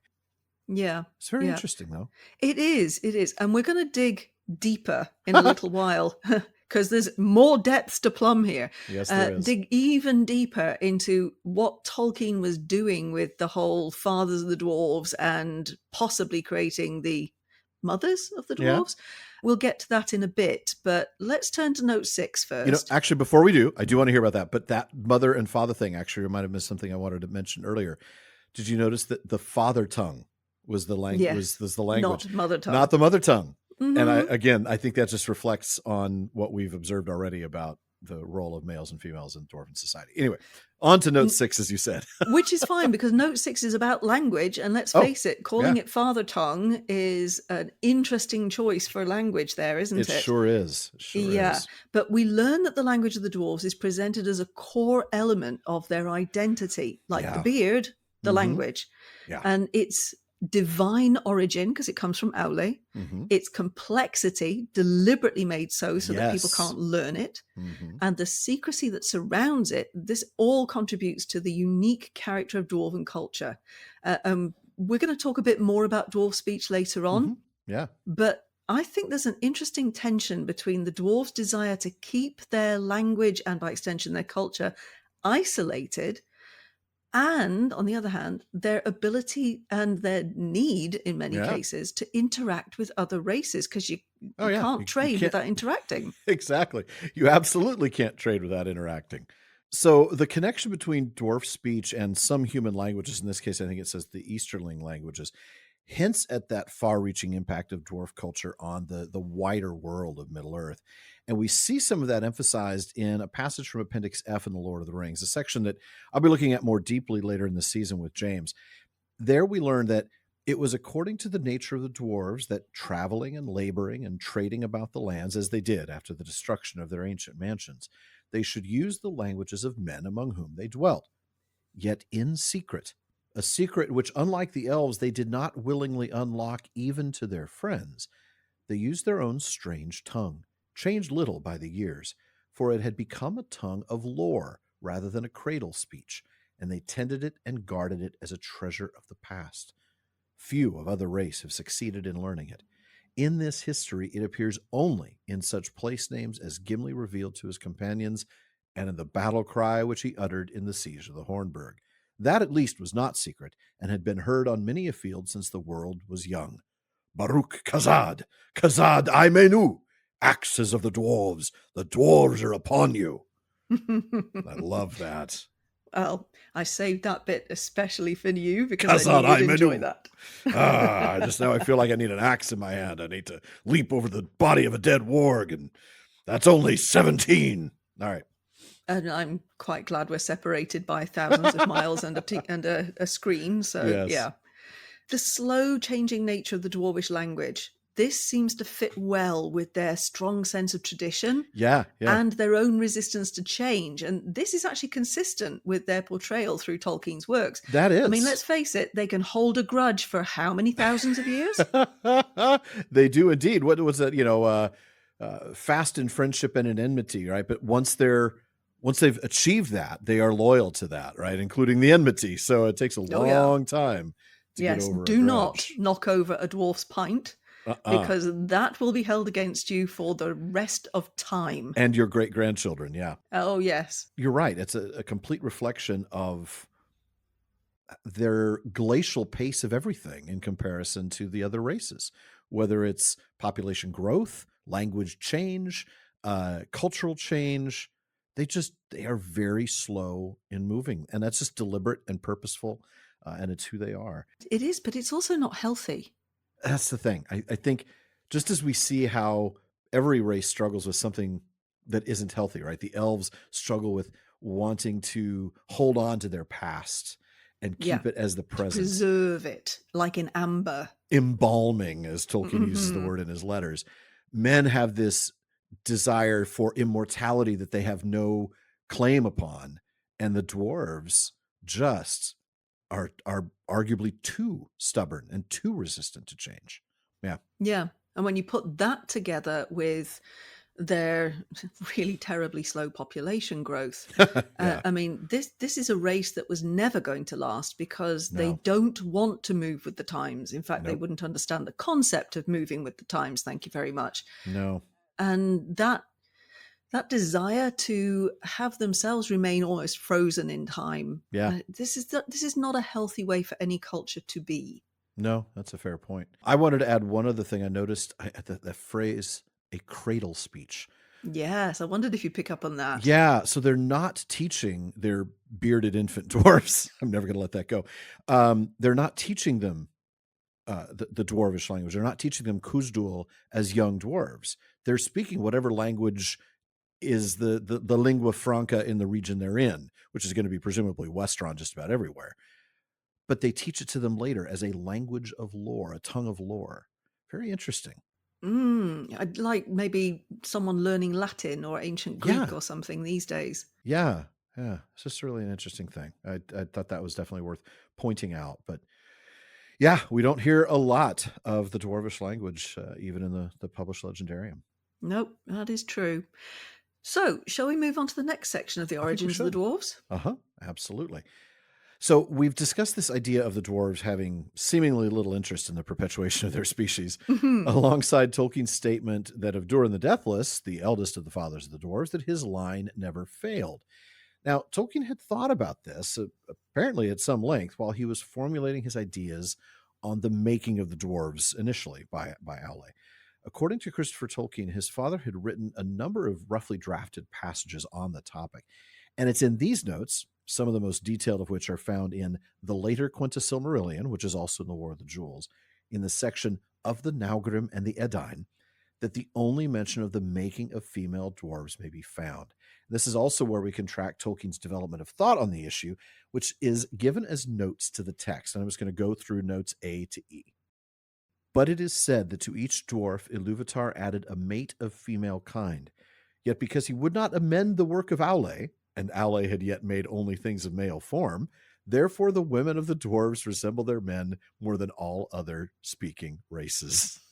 I'm sorry, that made me chuckle as well. I thought the same thing. Well, sorry about that, Aulë. You should have thought of that. Ilúvatar having a laugh over there going, your women have beards. But I am wondering just how far you could have gone with that one, though. I know. That could have been really interesting. So he does go on to point B. He wrought in secret in a hall under the mountains in Middle-earth. There he made first one dwarf, the eldest of all, and after he made 6 others, the fathers of their race. And then he began to make others again, like to them, but of female kind to be their mates. Okay, so now we get Aulë making the females. Note C, Aulë made 1 and then 6. And he began to make mates for them of female form. And he made 6, and then he wearied. Thus he buried 6 pairs, but one, Durin, the eldest, he laid alone. That made me laugh as well. Yeah, I'm a bit too tired to make a 7th. I got to take a break. I'm sorry. Union rules. I got to be done. So you get a wife and you get a wife. And but you don't. Sorry about that. Yeah, and it's sort of like he's just making them in reverse order. So I made all the guys, and now I'm making the wives, but I'm assigning them in backwards order, and so Durin doesn't get one. Why isn't it the 7th one that's made that doesn't get one? Why is it the first one? Anyway, note D, and Aulë took the 7 dwarves. No, you cannot make a Disney joke here. Oh, and I laid was about to. Well, didn't we discover that Durin actually means sleepy or something like that? Mm-hmm. Hi-ho! So Aulë took the 7 dwarves and laid them to rest under stone on far sundered places, and beside each of them, except for Durin, he laid a mate as the voice bade him, and then he returned to Valinor. Yeah, in note D, Durin gets one. I know. Oh, that's right, because in note D he does. Yeah, you're right. So note E, then Aulë took the 7 dwarves and laid them to rest under stone in far sundered places, and beside each he laid his mate, save only beside the eldest, and he lay alone. Sorry, Durin. And Aulë returned to Valinor, Union rules again, and waited long as best he might. But it is not known when Durin or his brethren first awoke, though some think that it was at the time of the departure of the Eldar over sea. We referenced this note, actually, a couple episodes ago when talking about Durin and speculating about when he might have awoken. Yep. Now I'm just imagining the first time he meets up with the other 6. You got and a he wife? Sees, hang on, who's that with you? And you? What's going on here? And they're all like, yeah, mate, didn't you get one? Didn't you get one? I don't understand. They were handed out, you know. Oh, boy. Oh, goodness. So let's go through these notes then and see what they actually reveal to us, apart from us making silly jokes about them. Note A indicates that Aulë made no dwarf women, but that Ilúvatar created them as mates for the males that Aulë had made, and they looked exactly the same because Ilúvatar is funny and has a clear sense of humor. Now, this is the only one of the notes that explains the existence of the dwarf women in this way. Yeah. All the others show Aulë himself as creator of the females. But we see from these notes from the War of the Jewels, Tolkien offers several possible explanations for both their creation and their number. Mm-hmm. The possible involvement of both Ilúvatar and Aulë in dwarf creation highlights a really rather complex side to the theology of Middle-earth. Yeah. And the sometimes conflicting roles of different divine figures. I mean, what difference would it make, right, if Ilúvatar was the creator of the dwarf women rather than Aulë? Ooh. I know, right? I mean, he's making them from Aulë's own blueprint, so yeah. I don't know how much of a difference, but part of me, you know, with the male dwarves, with the dwarves, he gave them their sentience and their independent existence after they were physically created. If Ilúvatar was the one who made the dwarf females, they would have had that inherently from the very beginning. Yes. I wonder what difference that would have made. I don't know. No. I know, because one of the reasons why the dwarves so revere Aulë is because he is literally their maker. Yeah. Mahal, the maker. Yes. Exactly. So what's that going to do? Would that change how they respect the dwarf women right? if the dwarf women were made by somebody else? But how do you disrespect the ones made by your boss's boss? I don't know. I don't know. It feels like that could be awkward at parties. It could be. I do feel like with 5 notes and that being the only one, it suggests that maybe the other options are more the ones we should consider. So both notes B and C show Aulë creating only 6 females to the 7 because he got tired, and maybe not even for good reason. I'm thinking of when Tulkas married Nessa, and we just read that, you know, and Tulkas grew weary and he rested. And Unbelievable. Tulka slept. I absolutely love that. Nessa's sitting there going, what? Really? Already? Anyway. Someone needs his Wheaties. Seriously. It's interesting that we're told in Note C that Durin was laid alone. So how would his line continue if he's not given a wife? This is particularly important because it is only Durin who's singled out for that comment that his line never failed. It is not said of any of the other dwarves that their line never failed. And yet Aulë supposedly made them these unnamed female mates. Yeah, I mean, how does Durin maintain his line? Parthenogenesis or something? It is not explained here because that makes no sense. Speed dating? I mean, does he go round the wives of the other dwarves? I don't, none of this makes sense. Well, he lived long enough that maybe. Well, yeah, you're right, because then we're going to get into issues of the purity of his line. If he ends up marrying the daughter of, if these are the only dwarves that are made, we've got 7 males and 6 females. Those females are going to give birth to dwarven children. Maybe one of their daughters then marries Durin. Well, wait a minute. Now the Longbeards are half Longbeard, half whatever. Yeah. So that is a really good question. Yes. I don't know what Tolkien was thinking here, but there's more math not mathing. Yeah, definitely more math not mathing. I don't know how to go with that one. No. By Note E, Tolkien had reverted to his original idea of only 6 dwarf women to the 7 dwarf fathers, with the eldest, Durin, being buried alone. Right. And again, it's why he decides this is just not apparent from the text. But this decision raises that conundrum of the continuation of Durin's line. But this was not the end of Tolkien's musings on the issue. He didn't let it alone here. Never is. No, he continued this discussion in his letter 212 to Rona Beer in 1958, in which he reiterates the idea of there being 7 dwarf fathers and 6 dwarf women or mates. I'm sorry, but that word really makes my eye twitch. Writing that Aulë had made 13, and in a note at the bottom of the page confirming 1, the eldest alone, and 6 more with 6 mates. And not for the first or indeed the last time, Tolkien appears to have been mulling over an issue in his writing that he fails to bring to a satisfactory conclusion. And not just for him, also for us. Very much so. There are plenty of other times where that's been the case. There's another thing that jumps out at me with these notes on the origins of the dwarves, and it's his use of the number 7, right? We kind of made the 7 dwarves joke, but the number 7 holds real significance in Tolkien's work, just like it does in real world mythologies. Now, in Middle-earth, this is exemplified by these 7 male dwarves who were the progenitors of their race. The significance is further reinforced by the 7 rings of power given to the dwarf lords and the prevalence of 7 stars in dwarvish emblems, including that of Durin's folk.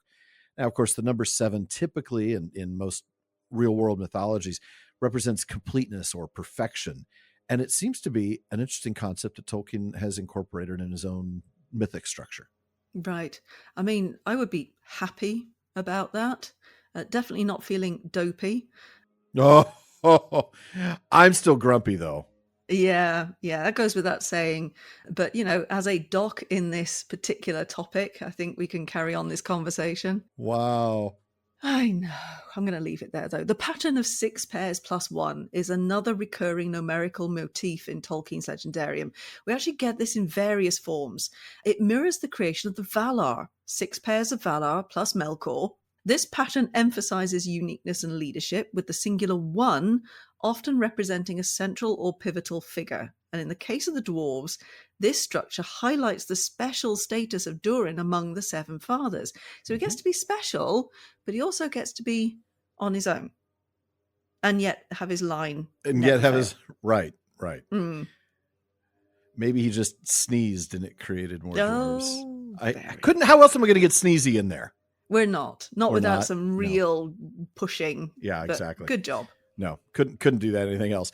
Now, Tolkien does seem to like the number 7, right? We see the 7 levels of Minas Tirith, 7 rivers of Osirian in Beleriand. I mean, even the word Osirian uses the element 7, like we've talked about. 7 stars above the Tree of Gondor, 7 stones of the Palantiri of Gondor. And of course, we talked about, we mentioned the primary world. I'll just give you a few examples, right? We got 7 wonders of the ancient world, 7 heavens of Islamic tradition, 7 deadly sins and 7 virtues in Christian tradition, 7 chakras in Hinduism and Buddhism, 7 sages in ancient Greek culture, the 7 branched menorah in Judaism, and even the 7 days of the week based on the 7 classical planets. All right. So we can see that the number 7 has great importance, but that carries on into our primary world folklore and story. I mean, obviously, the 7 dwarves in Snow White, we've already done that one. Yeah, don't be bashful. Tell us more. Oh, very good. Had to get the last one in. Yeah, had to get the last one in. Very, very good. The poisoned apple goes to you. There's also the 7 seas of maritime tradition, the 7 league boots in European folklore, the 7 samurai in Japanese culture, which of course was popularized by Akira Kurosawa's film. Mm-hmm. So the number 7 is consistently used across various cultures and religions and literary works, well, including Tolkien's. Yeah. And it represents completeness, perfection, or significant groupings. Right. And by using these sort of consistent numerical patterns, Tolkien's adding depth and kind of an interconnectedness to his mythology, because that 7, we see it in so many different things, like we talked about, from Minas Tirith to the Valar to the dwarves. These patterns create a sense of order and design in the creation of Middle-earth.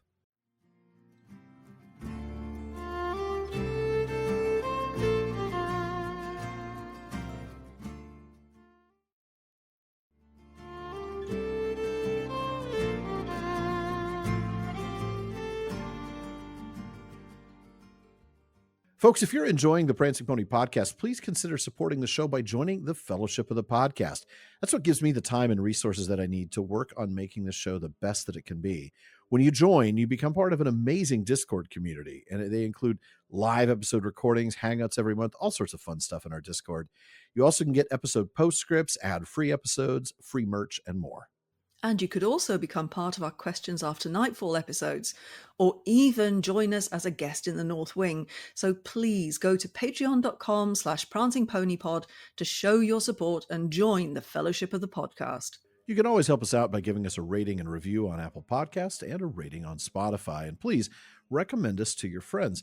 Sara, would you go ahead and keep us going in this conversation? Maybe move on to the awakening of the dwarves. Absolutely. So this bit on the awakening of the dwarves comes from the Peoples of Middle-earth, and it's in the section Relations of the Long-Beard Dwarves and Men. It focuses on the questions of the places where the 7 fathers of the dwarves awakened in Middle-earth. In the dwarvish traditions of the Third Age, the names of the places where each of the 7 ancestors had awakened were remembered, but only 2 of them were known to elves and men of the West. The most westerly, the awakening place of the ancestors of the Firebeards and the Broadbeams, and that of the ancestor of the Longbeards, the eldest in making and awakening. The first had been in the north of the Ered Lindon, the great eastern wall of Beleriand, of which the Blue Mountains of the Second and later ages were the remnant. The second had been Mount Gundabad, in origin a Khuzdul name, which was therefore revered by the dwarves, and its occupation in the Third Age by the Orcs of Sauron was one of the chief reasons for their great hatred of the Orcs. The other 2 places were eastward, at distances as great or greater than that between the Blue Mountains and Gundabad, the arising of the Iron Fists and Stiff Beards, and that of the Blacklocks and Stonefoots. Though these 4 points were far sundered, the dwarves of different kindreds were in communication, and in the early ages often held assemblies of delegates at Mount Gundabad.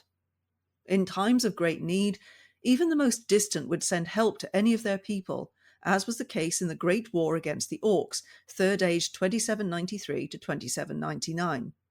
Though they were loath to migrate and make permanent dwellings or mansions far from their original homes, except under great pressure from enemies, or after some catastrophe such as the ruin of Beleriand, they were great and hardy travellers and skilled road makers.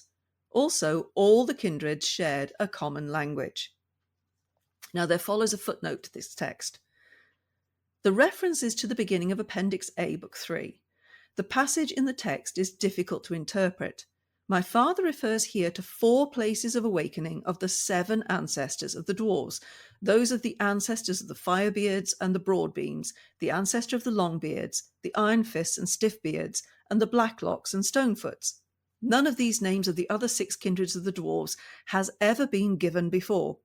Since the ancestors of the Firebeards and the Broadbeams awoke in Ered Lindon, these kindreds must be presumed to be the dwarves of Nogrod and Belagost.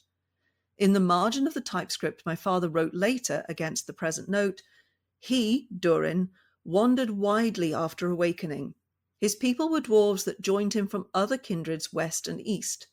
And at the head of the page he suggested that the legend of the making of the dwarves should be altered, indeed very radically altered, to a form in which other dwarves were laid to sleep near to the fathers. Okay, that's interesting because it connects to what we just talked about with how Durin might have found a mate in his line not failed.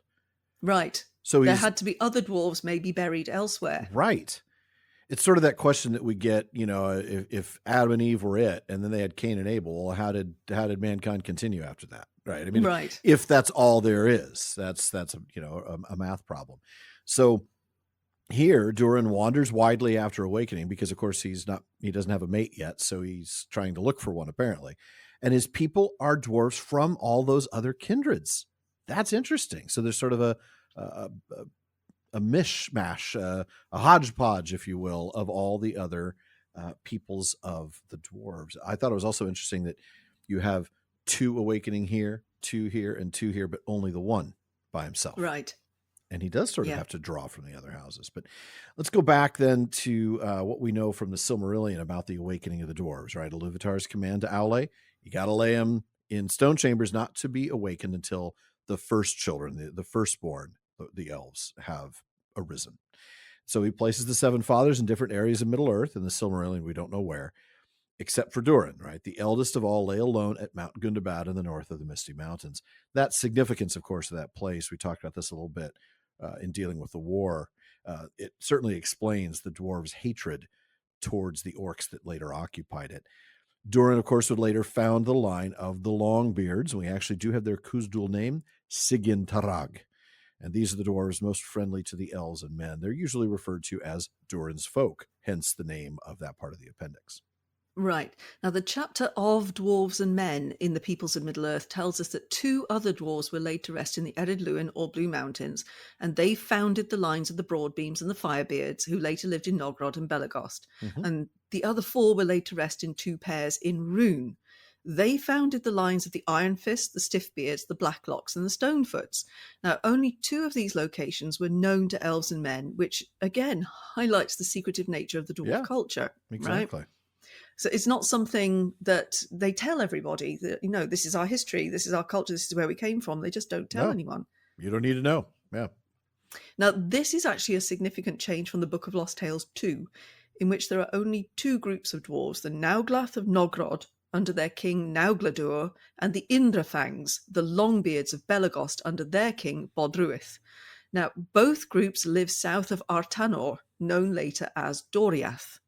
That is interesting to go from 2 houses to 7. But of course, it's less of a radical change than going from evil to decent. Absolutely. We do learn from the text that these dwarven clans maintained communication. You got to wonder how. I think that's an interesting idea, despite their distance. But that Mount Gundabad served as this sort of meeting up point, right? To have delegates come together every so often for some sort of annual or semi-decade. A dwarven shindig? Dwarven shindigs. I like that. I was thinking conference, but I like shindig better. And of course, that unity is exemplified by their mutual aid during the war against the orcs, which we talked about last episode. It shows the dwarves' ongoing struggles and their place in Middle-earth conflicts. I just thought it was really interesting that they, would send people all the way to Mount Gundabad from the Ered Luin and from Rune. Yes. It's a long old way. That is a long way. Also, we learned one other thing in that passage that I remember as you were reading, I thought, I want to take a note on that. They were skilled road makers. Yep. So not only were they stone craftsmen and metal, they could make things out of metal and stone, they could make roads.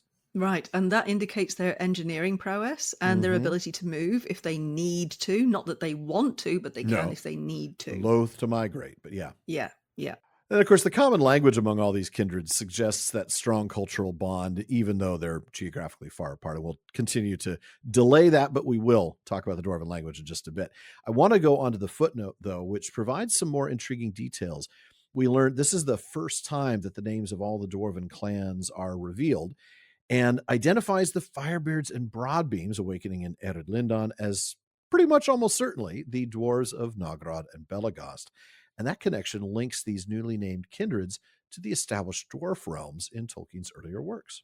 Yep, and these notes reveal a more complex origin for the dwarves than we previously knew, with multiple awakening places and intermingling of kindreds, whilst these marginal notes that we were reading and suggested changes demonstrate Tolkien's continuous process of refining and expanding his mythology, even in his later works. Very Tolkienian. Very Tolkienian. And the suggestion to alter the legend of the making of the dwarves to include other dwarves laid to sleep near the fathers, again, we can see this is him continuing to niggle at his mythology. He goes, right? oh, wait a minute, but what about, and what if, Yeah. I better change that. Yeah. This change would significantly alter the understanding of dwarf origins. It would. It absolutely would. I mean, how does that change the story going forward? There's a lot of changes to it. It really throws up in the air the whole legend that the dwarves have. I mean, it's more than a legend to them. It's their kind of spiritual belief that there are 7 in the beginning, and these are made by Aulë. Yeah. And possibly 6 wives, who knows? But that's it. And now Tolkien is thinking, no, I think we have to have more. Where did these come from? Right. We had 144 elves. We need to probably have a few more dwarves. Yeah, because 13 isn't going to get you that far. No. And what happens if, half of those dwarf women say, yeah, no, not doing that. Not interested. Yeah. Yeah. Oh, that's a problem. All right. So one last note on this, going back to the nature of Middle-earth again, we learned the following. The matter of the dwarves, whose traditions, so far as they became known to elves or men, contained beliefs that appeared to allow for rebirth, may have contributed to the false notions above dealt with. But this is another matter which already has been noted in the Silmarillion. Here it may be said, however, that the reappearance at long intervals of the person of one of the dwarf fathers in the lines of their kings, for example, especially Durin, is not, when examined, probably one of rebirth, but of the preservation of the body of a former King Durin, say, to which at intervals his spirit would return. But the relations of the dwarves to the Valar, and especially to the Vala Aulë, are, as it seems, quite different from those of elves and men. Whoa. Right. Whoa. Head exploding yet? The preservation of the body of Durin, to which his spirit would return. Well, that would certainly solve the problem we were asking about last week. How do they know to give this guy a Durin name? Because it wasn't like Durin's son was Durin the Second. You had intervals of 2, 3, 4 generations between one Durin and the next. Yeah, Durinless intervals. And we were wondering, well, how, when this baby's born, do you know that this is a guy that looks so much like Durin? Well, that would certainly do it. Would he be born? That's just, I got to think that one. Yeah, through. I know. That is my head hasn't gotten around all of that yet. Being born as an old man, basically, because Durin was, what did we decide? Something like 2,400 years old or so when he died. That would be a shock. I don't want to be to that.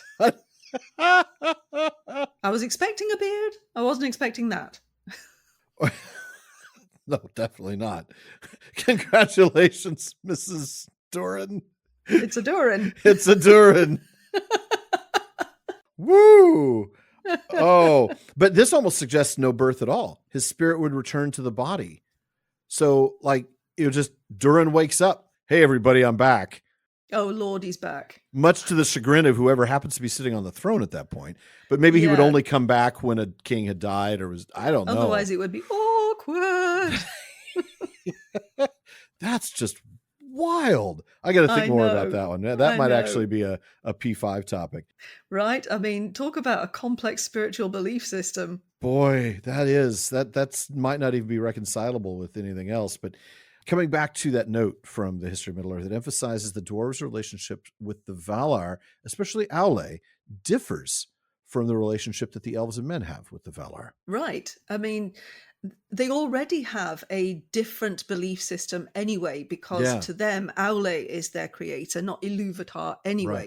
Right. But here we get, well, I don't know what we get. We get a whole bunch of head exploding weirdness about Reborn into an old man's body. Yeah, I mean, does this suggest a form of immortality that is unique to the dwarves, Yeah. which is different from elven immortality or human mortality? What is going on Certainly. here? It does. It does really create a third branch of that. So it's different from elven immortality because elves come back in a new body. So they're not coming back to their old body of Durin in this case. They're going back to a new body, retaining the memories of their old lives. Men, of course, humans, I should say, simply die as we do, and go where the elves know not. But dwarves, or at least their seven eldest.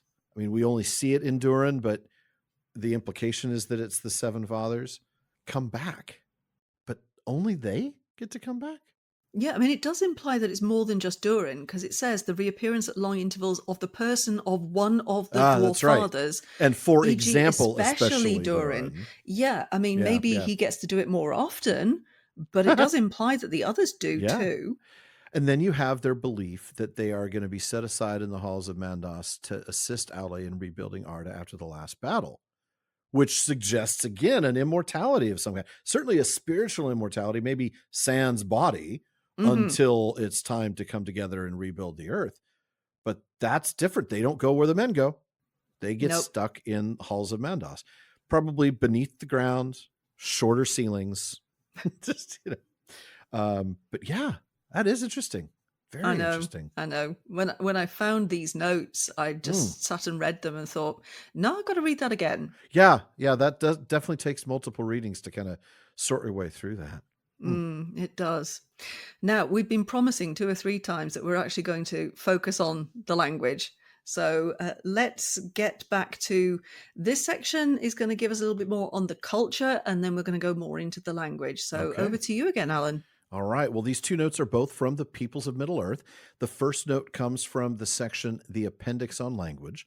And then the second note comes from the section, TypeScript F2, the languages at the end of the Third Age. So that would, of course, be one of the drafts of the second half of the Appendix F that we read. All right. So coming to the first note, the dwarves are a different case. They are a hard Thrawn folk for the most part, secretive, acquisitive, laborious, retentive of the memory of injuries and of benefits, lovers of stone, of metals, of gems, of things that grow and take shape under the hands of craft, rather than of things that live by their own life. But they are not and were not ever among the workers of willful evil in the world, nor servants of the enemy, whatever the tales of men may later have said of them. For men have lusted after the works of their hands, and there has been enmity between the races. But it is according to the nature of the dwarves that, traveling and laboring and trading about the world, they should use ever openly the languages of the men among whom they dwell. And this is the part that we read earlier, right? Yet in secret, a secret which, unlike the elves, they are unwilling to unlock, even to those whom they know are friends and desire learning, not power, they use a strange, slow-changing tongue. Little is known about it.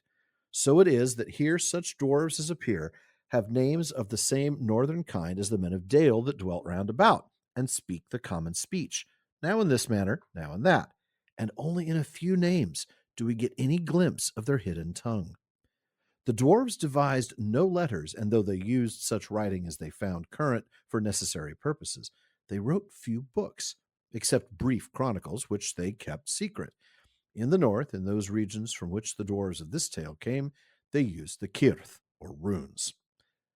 That's interesting, but I'm going to go straight into the second note we'll discuss after that. More remarkable it may be thought that the common speech had also been learned by other races, dwarves, orcs, and even trolls. The case of the dwarves can, however, be easily understood. At this time, they had no longer in the Westlands any great cities or delvings where many lived together. For the most part, they were scattered, living in small groups among other folk, often wandering, seldom staying long in any place, until, as is told in the beginning of the Red Book, their old halls under the lonely mountain were regained, and the dragon was slain. They had therefore of necessity long used the common speech in their dealings with other folk, even with elves. And there's a footnote to that I should just read in line. For there was an ancient enmity between dwarf and elf, and neither would learn the other's tongue. Now back to the note. Not that dwarves were ever eager to teach their own tongue to others. They were a secretive people, and they kept their own speech to themselves, using it only when no strangers were near. Indeed, they even gave themselves outer names, either in the Westron or in the languages of men among whom they dwelt, but had also inner and secret names in their own tongue, which they did not reveal. So it was that the northern dwarves, the people of Thorin and Dain, had names drawn from the northern languages of the men of Dale, and their secret names are not known to us. For that reason, little is known of dwarf speech at this period, save for a few names of mines and meres and mountains. Wow. Wow. Huge amount in there, isn't there? There's a lot, yeah. Mm-hmm. So we get more about dwarvish character in the first note. We do, yeah. Right? Tolkien describes them as hard-thrawn. I love stubborn. that word. Yeah, I know. It's quite a northern word, actually. It is, isn't it? Yeah. Yes. Very, very kind of Yorkshire, but it also, I hear it from my Irish family. They have a word, thran. Oh, interesting. Yes, really quite similar. And it also means stubborn. So they are hard-thrawn, they are secretive and acquisitive, traits that are consistently portrayed throughout Tolkien's works.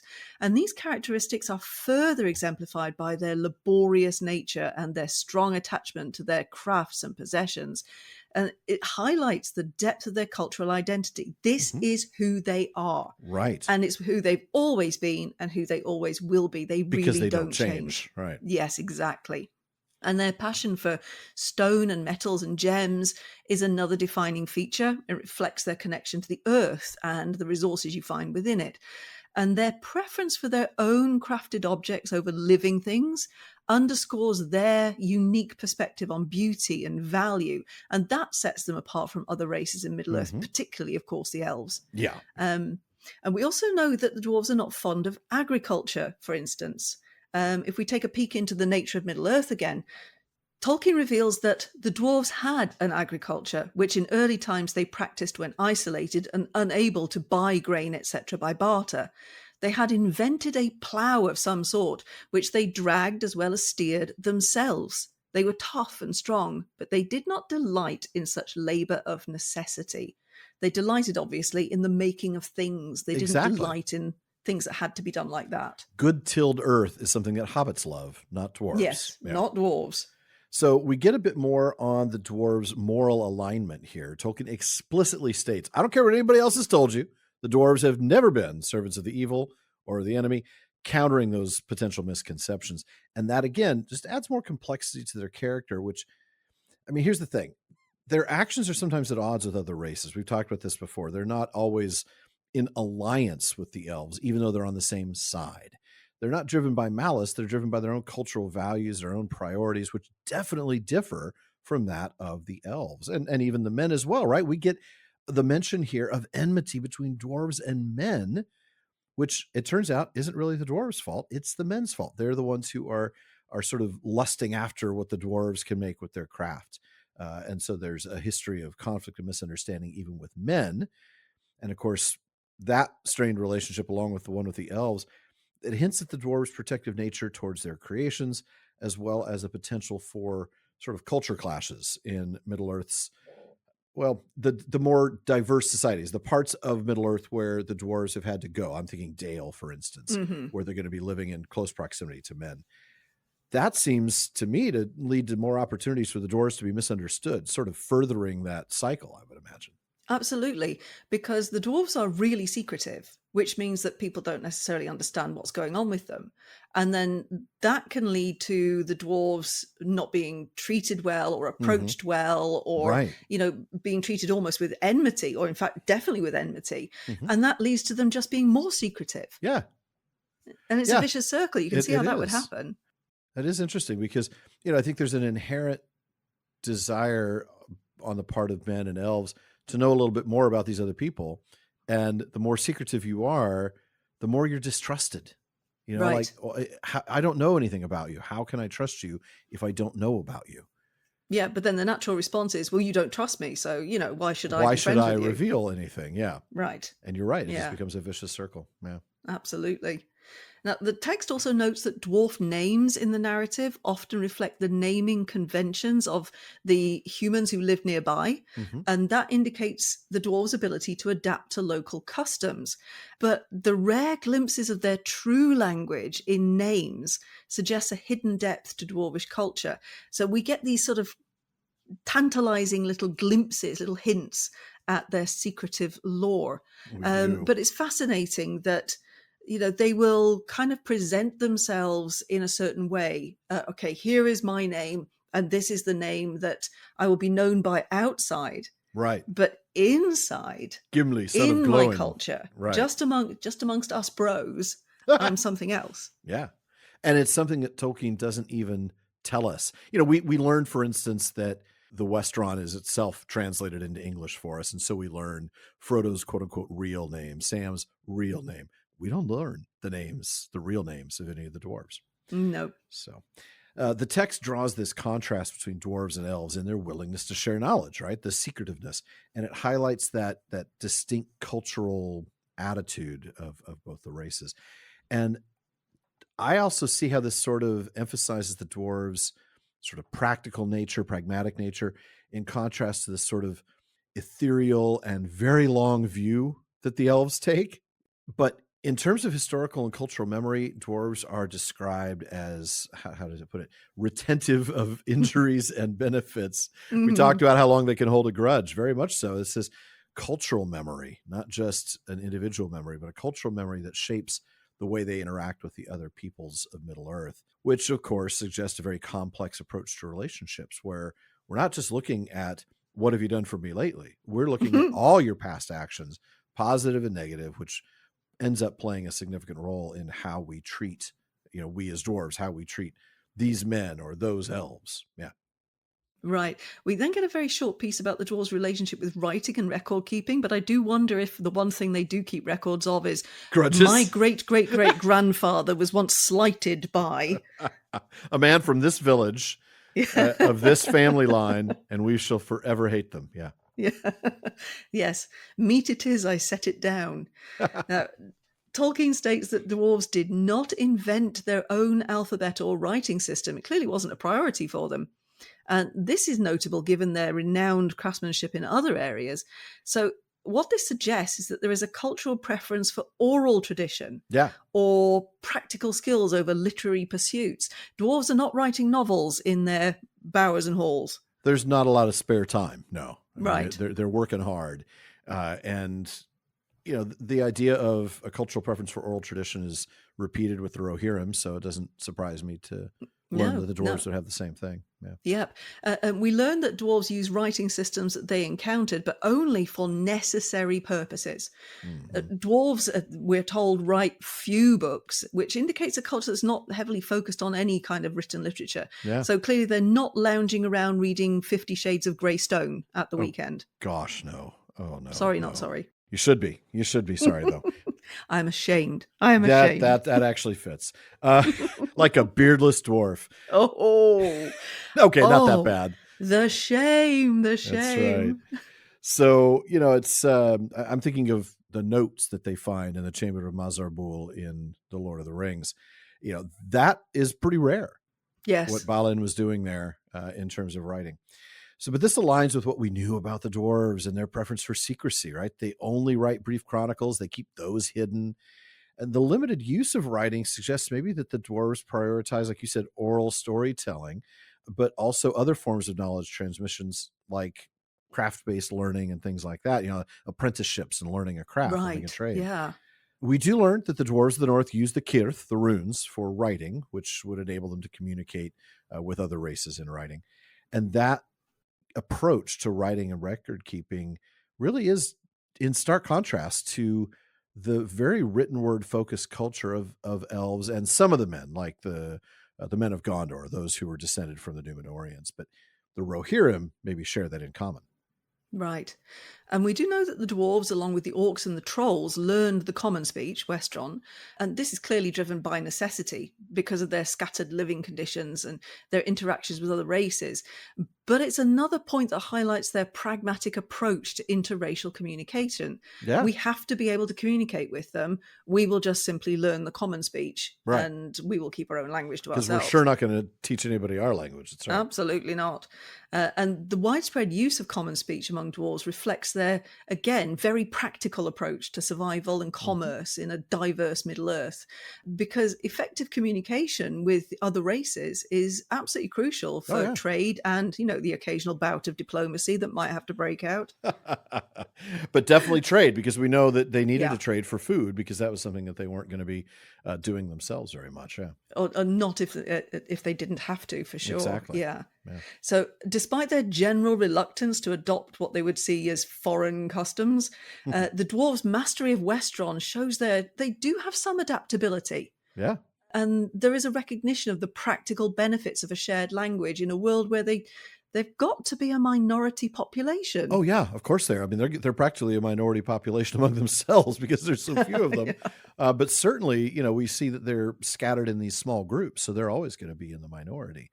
We learned that the dwarves' proficiency in common speech kind of varied between individuals, as any language ability would.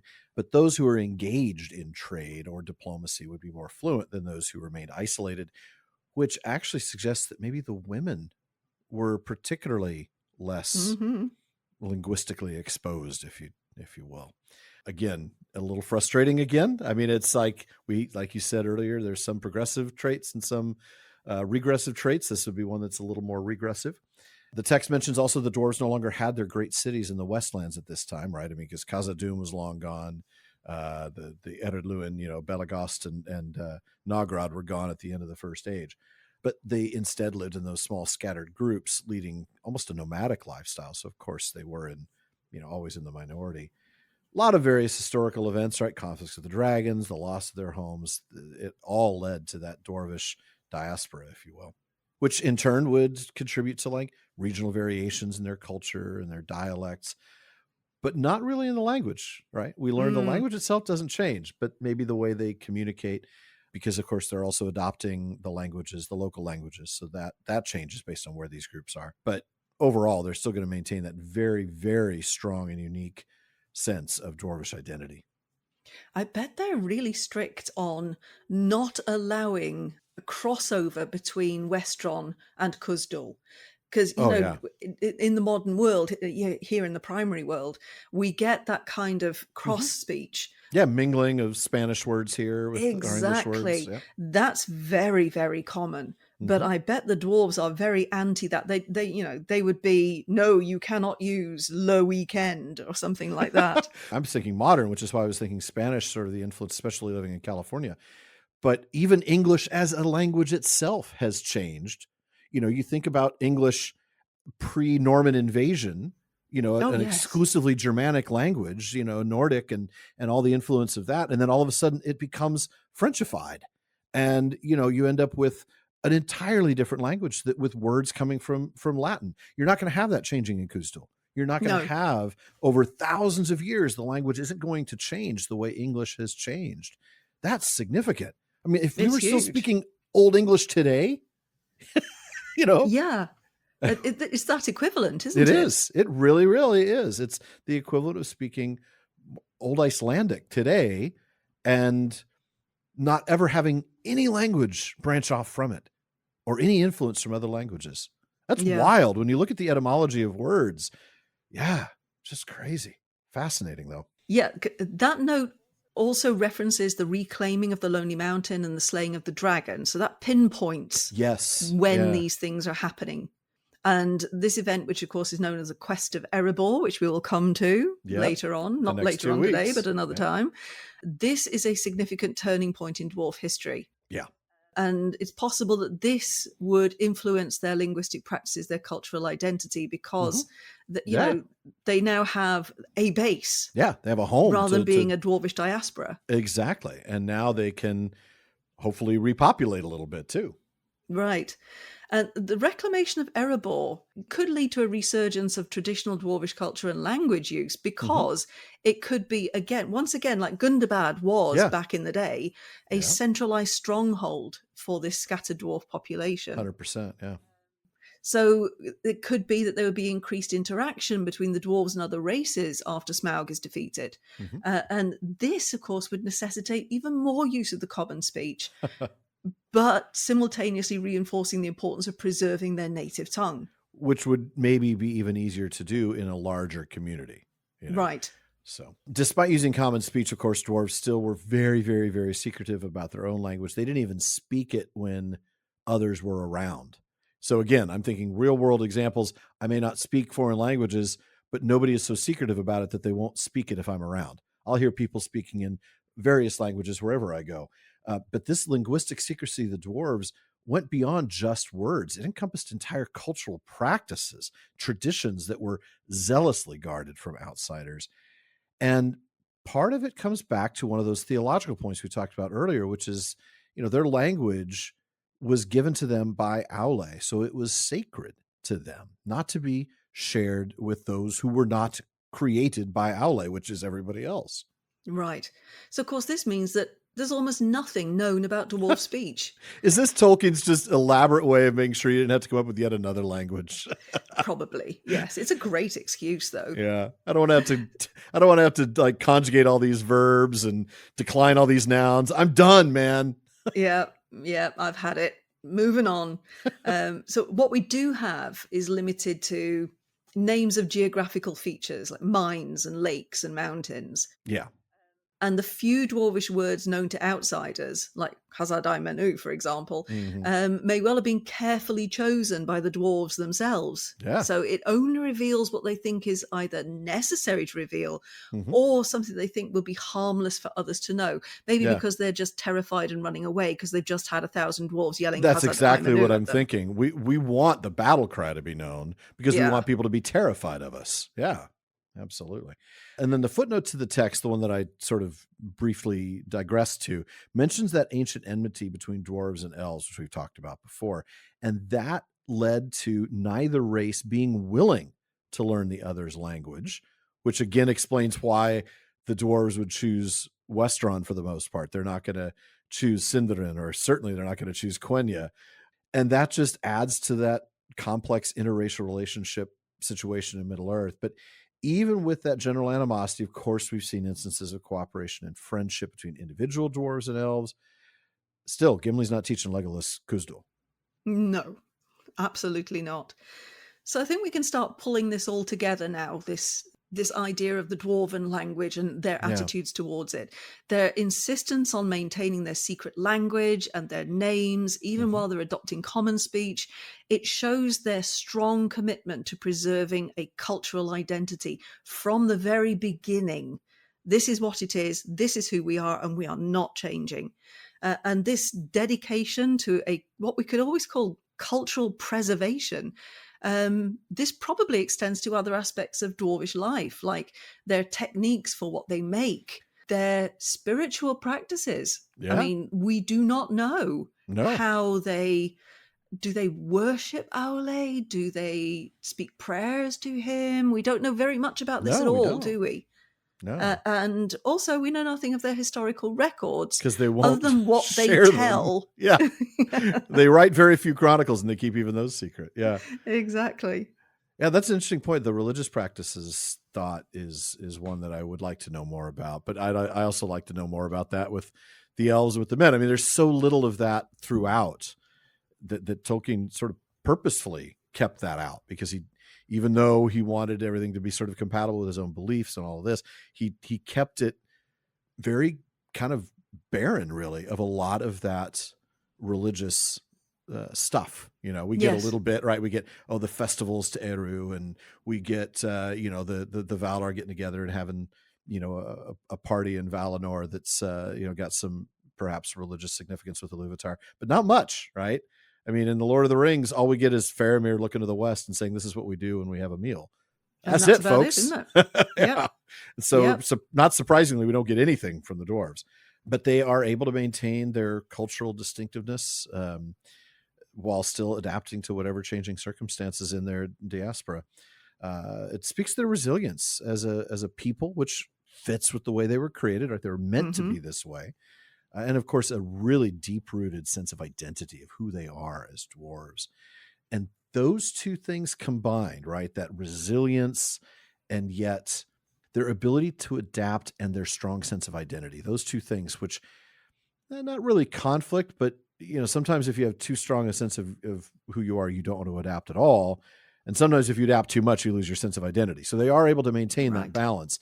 And that seems to be a key factor in how they're able to survive and even thrive to some extent and have influence in Middle-earth, even though they are a very small population and very scattered, which would suggest like less power than others.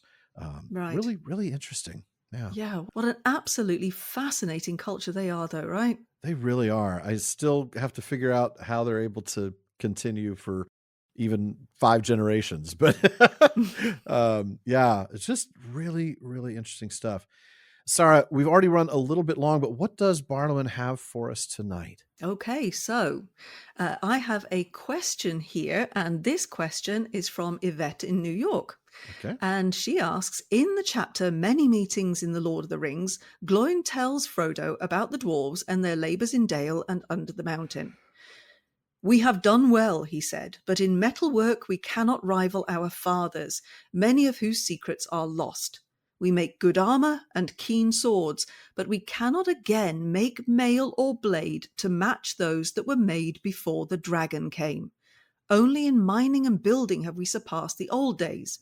You should see the waterways of Dale, Frodo, and the fountains and the pools. You should see the stone-paved roads of many colours, and the halls and cavernous streets under the earth, with arches carved like trees, and the terraces and towers upon the mountain sides. Then you would see that we have not been idle. I'm not calling them idle at all, but no. Why can't they make mail or blade as well as they used to? Why have they got better at mining and building, but worse at metalcraft? Oh, that's a good question. Isn't it, though? Part of me, like my initial thoughts of this is, we know that things declined in Middle-earth. I mean, that's just sort of the way Tolkien has written stuff, right? I mean, I'm thinking of Aulë to Eowyrach. I mean, there's nobody making the walls of Minas Tirith or Orthancs or Argonaths anymore. Those are things that people did long ago. You get Gimli talking to Legolas about the stonework in Minas Tirith. There's good stonework here. Yes, but the old is better than the new. And that's just a tone that's pretty universal through Tolkien. But you made a very good point. Why is it just metalcraft? They've gotten better at mining and building, but worse at metalcraft. And there's a specific turning point. All of this was before the dragon came. So I'm a little, now that I've defined the question more clearly, not that you didn't, but now that I've in my own head gone through it and said, it isn't this, it is this. What could be the cause of that? I mean, he does say many of whose secrets are lost. Maybe because the attack of Smaug came on so suddenly, there had not been opportunity to transmit that knowledge through apprenticeships, through learning, and because that's how they teach. There's not books for them to learn the craft of metalsmithing. There's the craftsman who's been doing it for 100 years teaching you how to do it. If you don't have masters and apprentices in a craft, how does that knowledge continue? Whereas maybe with mining and building, it was different. They are able to. Maybe some of that's out of necessity to learn how to do those things that help them survive and thrive. But yeah, you would think, wouldn't you, tools, that the ability to produce things via their metalcraft would be one of the ways in which they could make their way, because they would be able to sell those things. Yeah, for much more profit than say building a building and selling the building. Mining is probably the simplest in that it's more just labor intensive rather than skill requiring. I mean, not that it doesn't take any skill to mine, but in comparison to say crafting jewels or smithing an armor set, kind of thing, isn't it? Yeah. Maybe their greatest crafts dwarfs were lost in the attack of the dragon. Most of them were lost in the attack of the dragon. So it could be that. It could be perhaps like their finest tools or their finest smithies, their finest equipment. A craftsman's only as good as his tools, and if those tools are gone and maybe can't be replaced, very easily. Whereas mining would take tools that you could make very quickly and whereas the easily. fine tools that you would need for Yeah. the kinds of metal crafts and jewel crafts that they were doing would be very different. Yeah, I would think so. I just keep coming back to the secrets are lost. I feel like it does come back to the loss of the masters of their craft simultaneously with the loss of those who were maybe apprenticing. If we lost 2 generations of craftsmen, then those secrets are gone because they're not written down. This will teach you, dwarves. That's it, yes. You got to write this stuff down. Got to write this stuff down. Although, obviously, if the library was inside the Lonely Mountain, that probably would have been destroyed by Dragonfire. Yeah, so. absolutely. He doesn't care about books. His hoard is gold coins and treasure. My hoard may be books, but and a delightful hoard it is too. It's I'm trying not to just sit upon it, but yeah, that's the only thing I can think of. But yeah, I'm same. Combined with the overall general tendency to decline. Yeah, good discussion though, and good question, folks. That does wrap it up for another episode of the Prancing Pony podcast. But be sure to come back next week when we visit the Unfinished Tales once more to take a closer 2-episode look at the quest of Erebor. Oh, I'm looking forward to that. It's going to be fun. Now, Alan and I want to thank the members of Team PPP, editor Jordan Rannells, Barliman Becca Davis, social media manager Casey Hilsey, event and Patreon community coordinator Katie McKenna, graphic artist Megan Collins, and website guru Phil Dean. And please take a minute to check out theprancingponypodcast.com. It's where you're going to find show notes, outtakes, Prancing Pony ponderings, and our online storefront where you can get PPP merch featuring all the great episode artwork that Megan's been doing for the PPP since the start of season 7. And if you haven't seen any of that, you really need to go have a look because it's amazing. The art that she's just done for our project, bringing all of the old seasons of the PPP over to YouTube. So I had her do a season 1 piece of art, the Silmarils, season 2. I mean, I'm excited to see the rest of it as we make that progress. But and I guess that's another thing, folks. If you haven't gone there yet, go to @PrancingPonyPod on YouTube, because as I'm speaking, we've only got the first couple of seasons up, but we are working on getting all the back catalog of the Prancing Pony podcast and Rings of Power wrap up all on one channel, all in video form, so you'll be able to enjoy those. Absolutely wonderful. Now, aside from all of that, you will also want to visit our library page, because the Prancing Pony podcast is, after all, a podcast about the books. So if you're interested in a book we've mentioned on the show, you will find a link for it in our library. And we do get a small amount of compensation when you make your purchase, and we do thank you for that. Indeed, we do. We also want to thank our patrons at the Kierdan's contribution tier. I'll start with DeMay in Alaska, Chad in Texas, Lance in New Jersey, Joseph in Michigan, Kathy from North Carolina, Carlos in California, Brian in the UK, Jerry from Washington, Joe in Washington, Erwin from the Netherlands, Ben in Minnesota, Anthony in Texas, Zaksu in Illinois, Sara in New Jersey, Joshua in Massachusetts, Lucy in Texas, Keith in Alabama, Erica in Texas, and Vivian in California.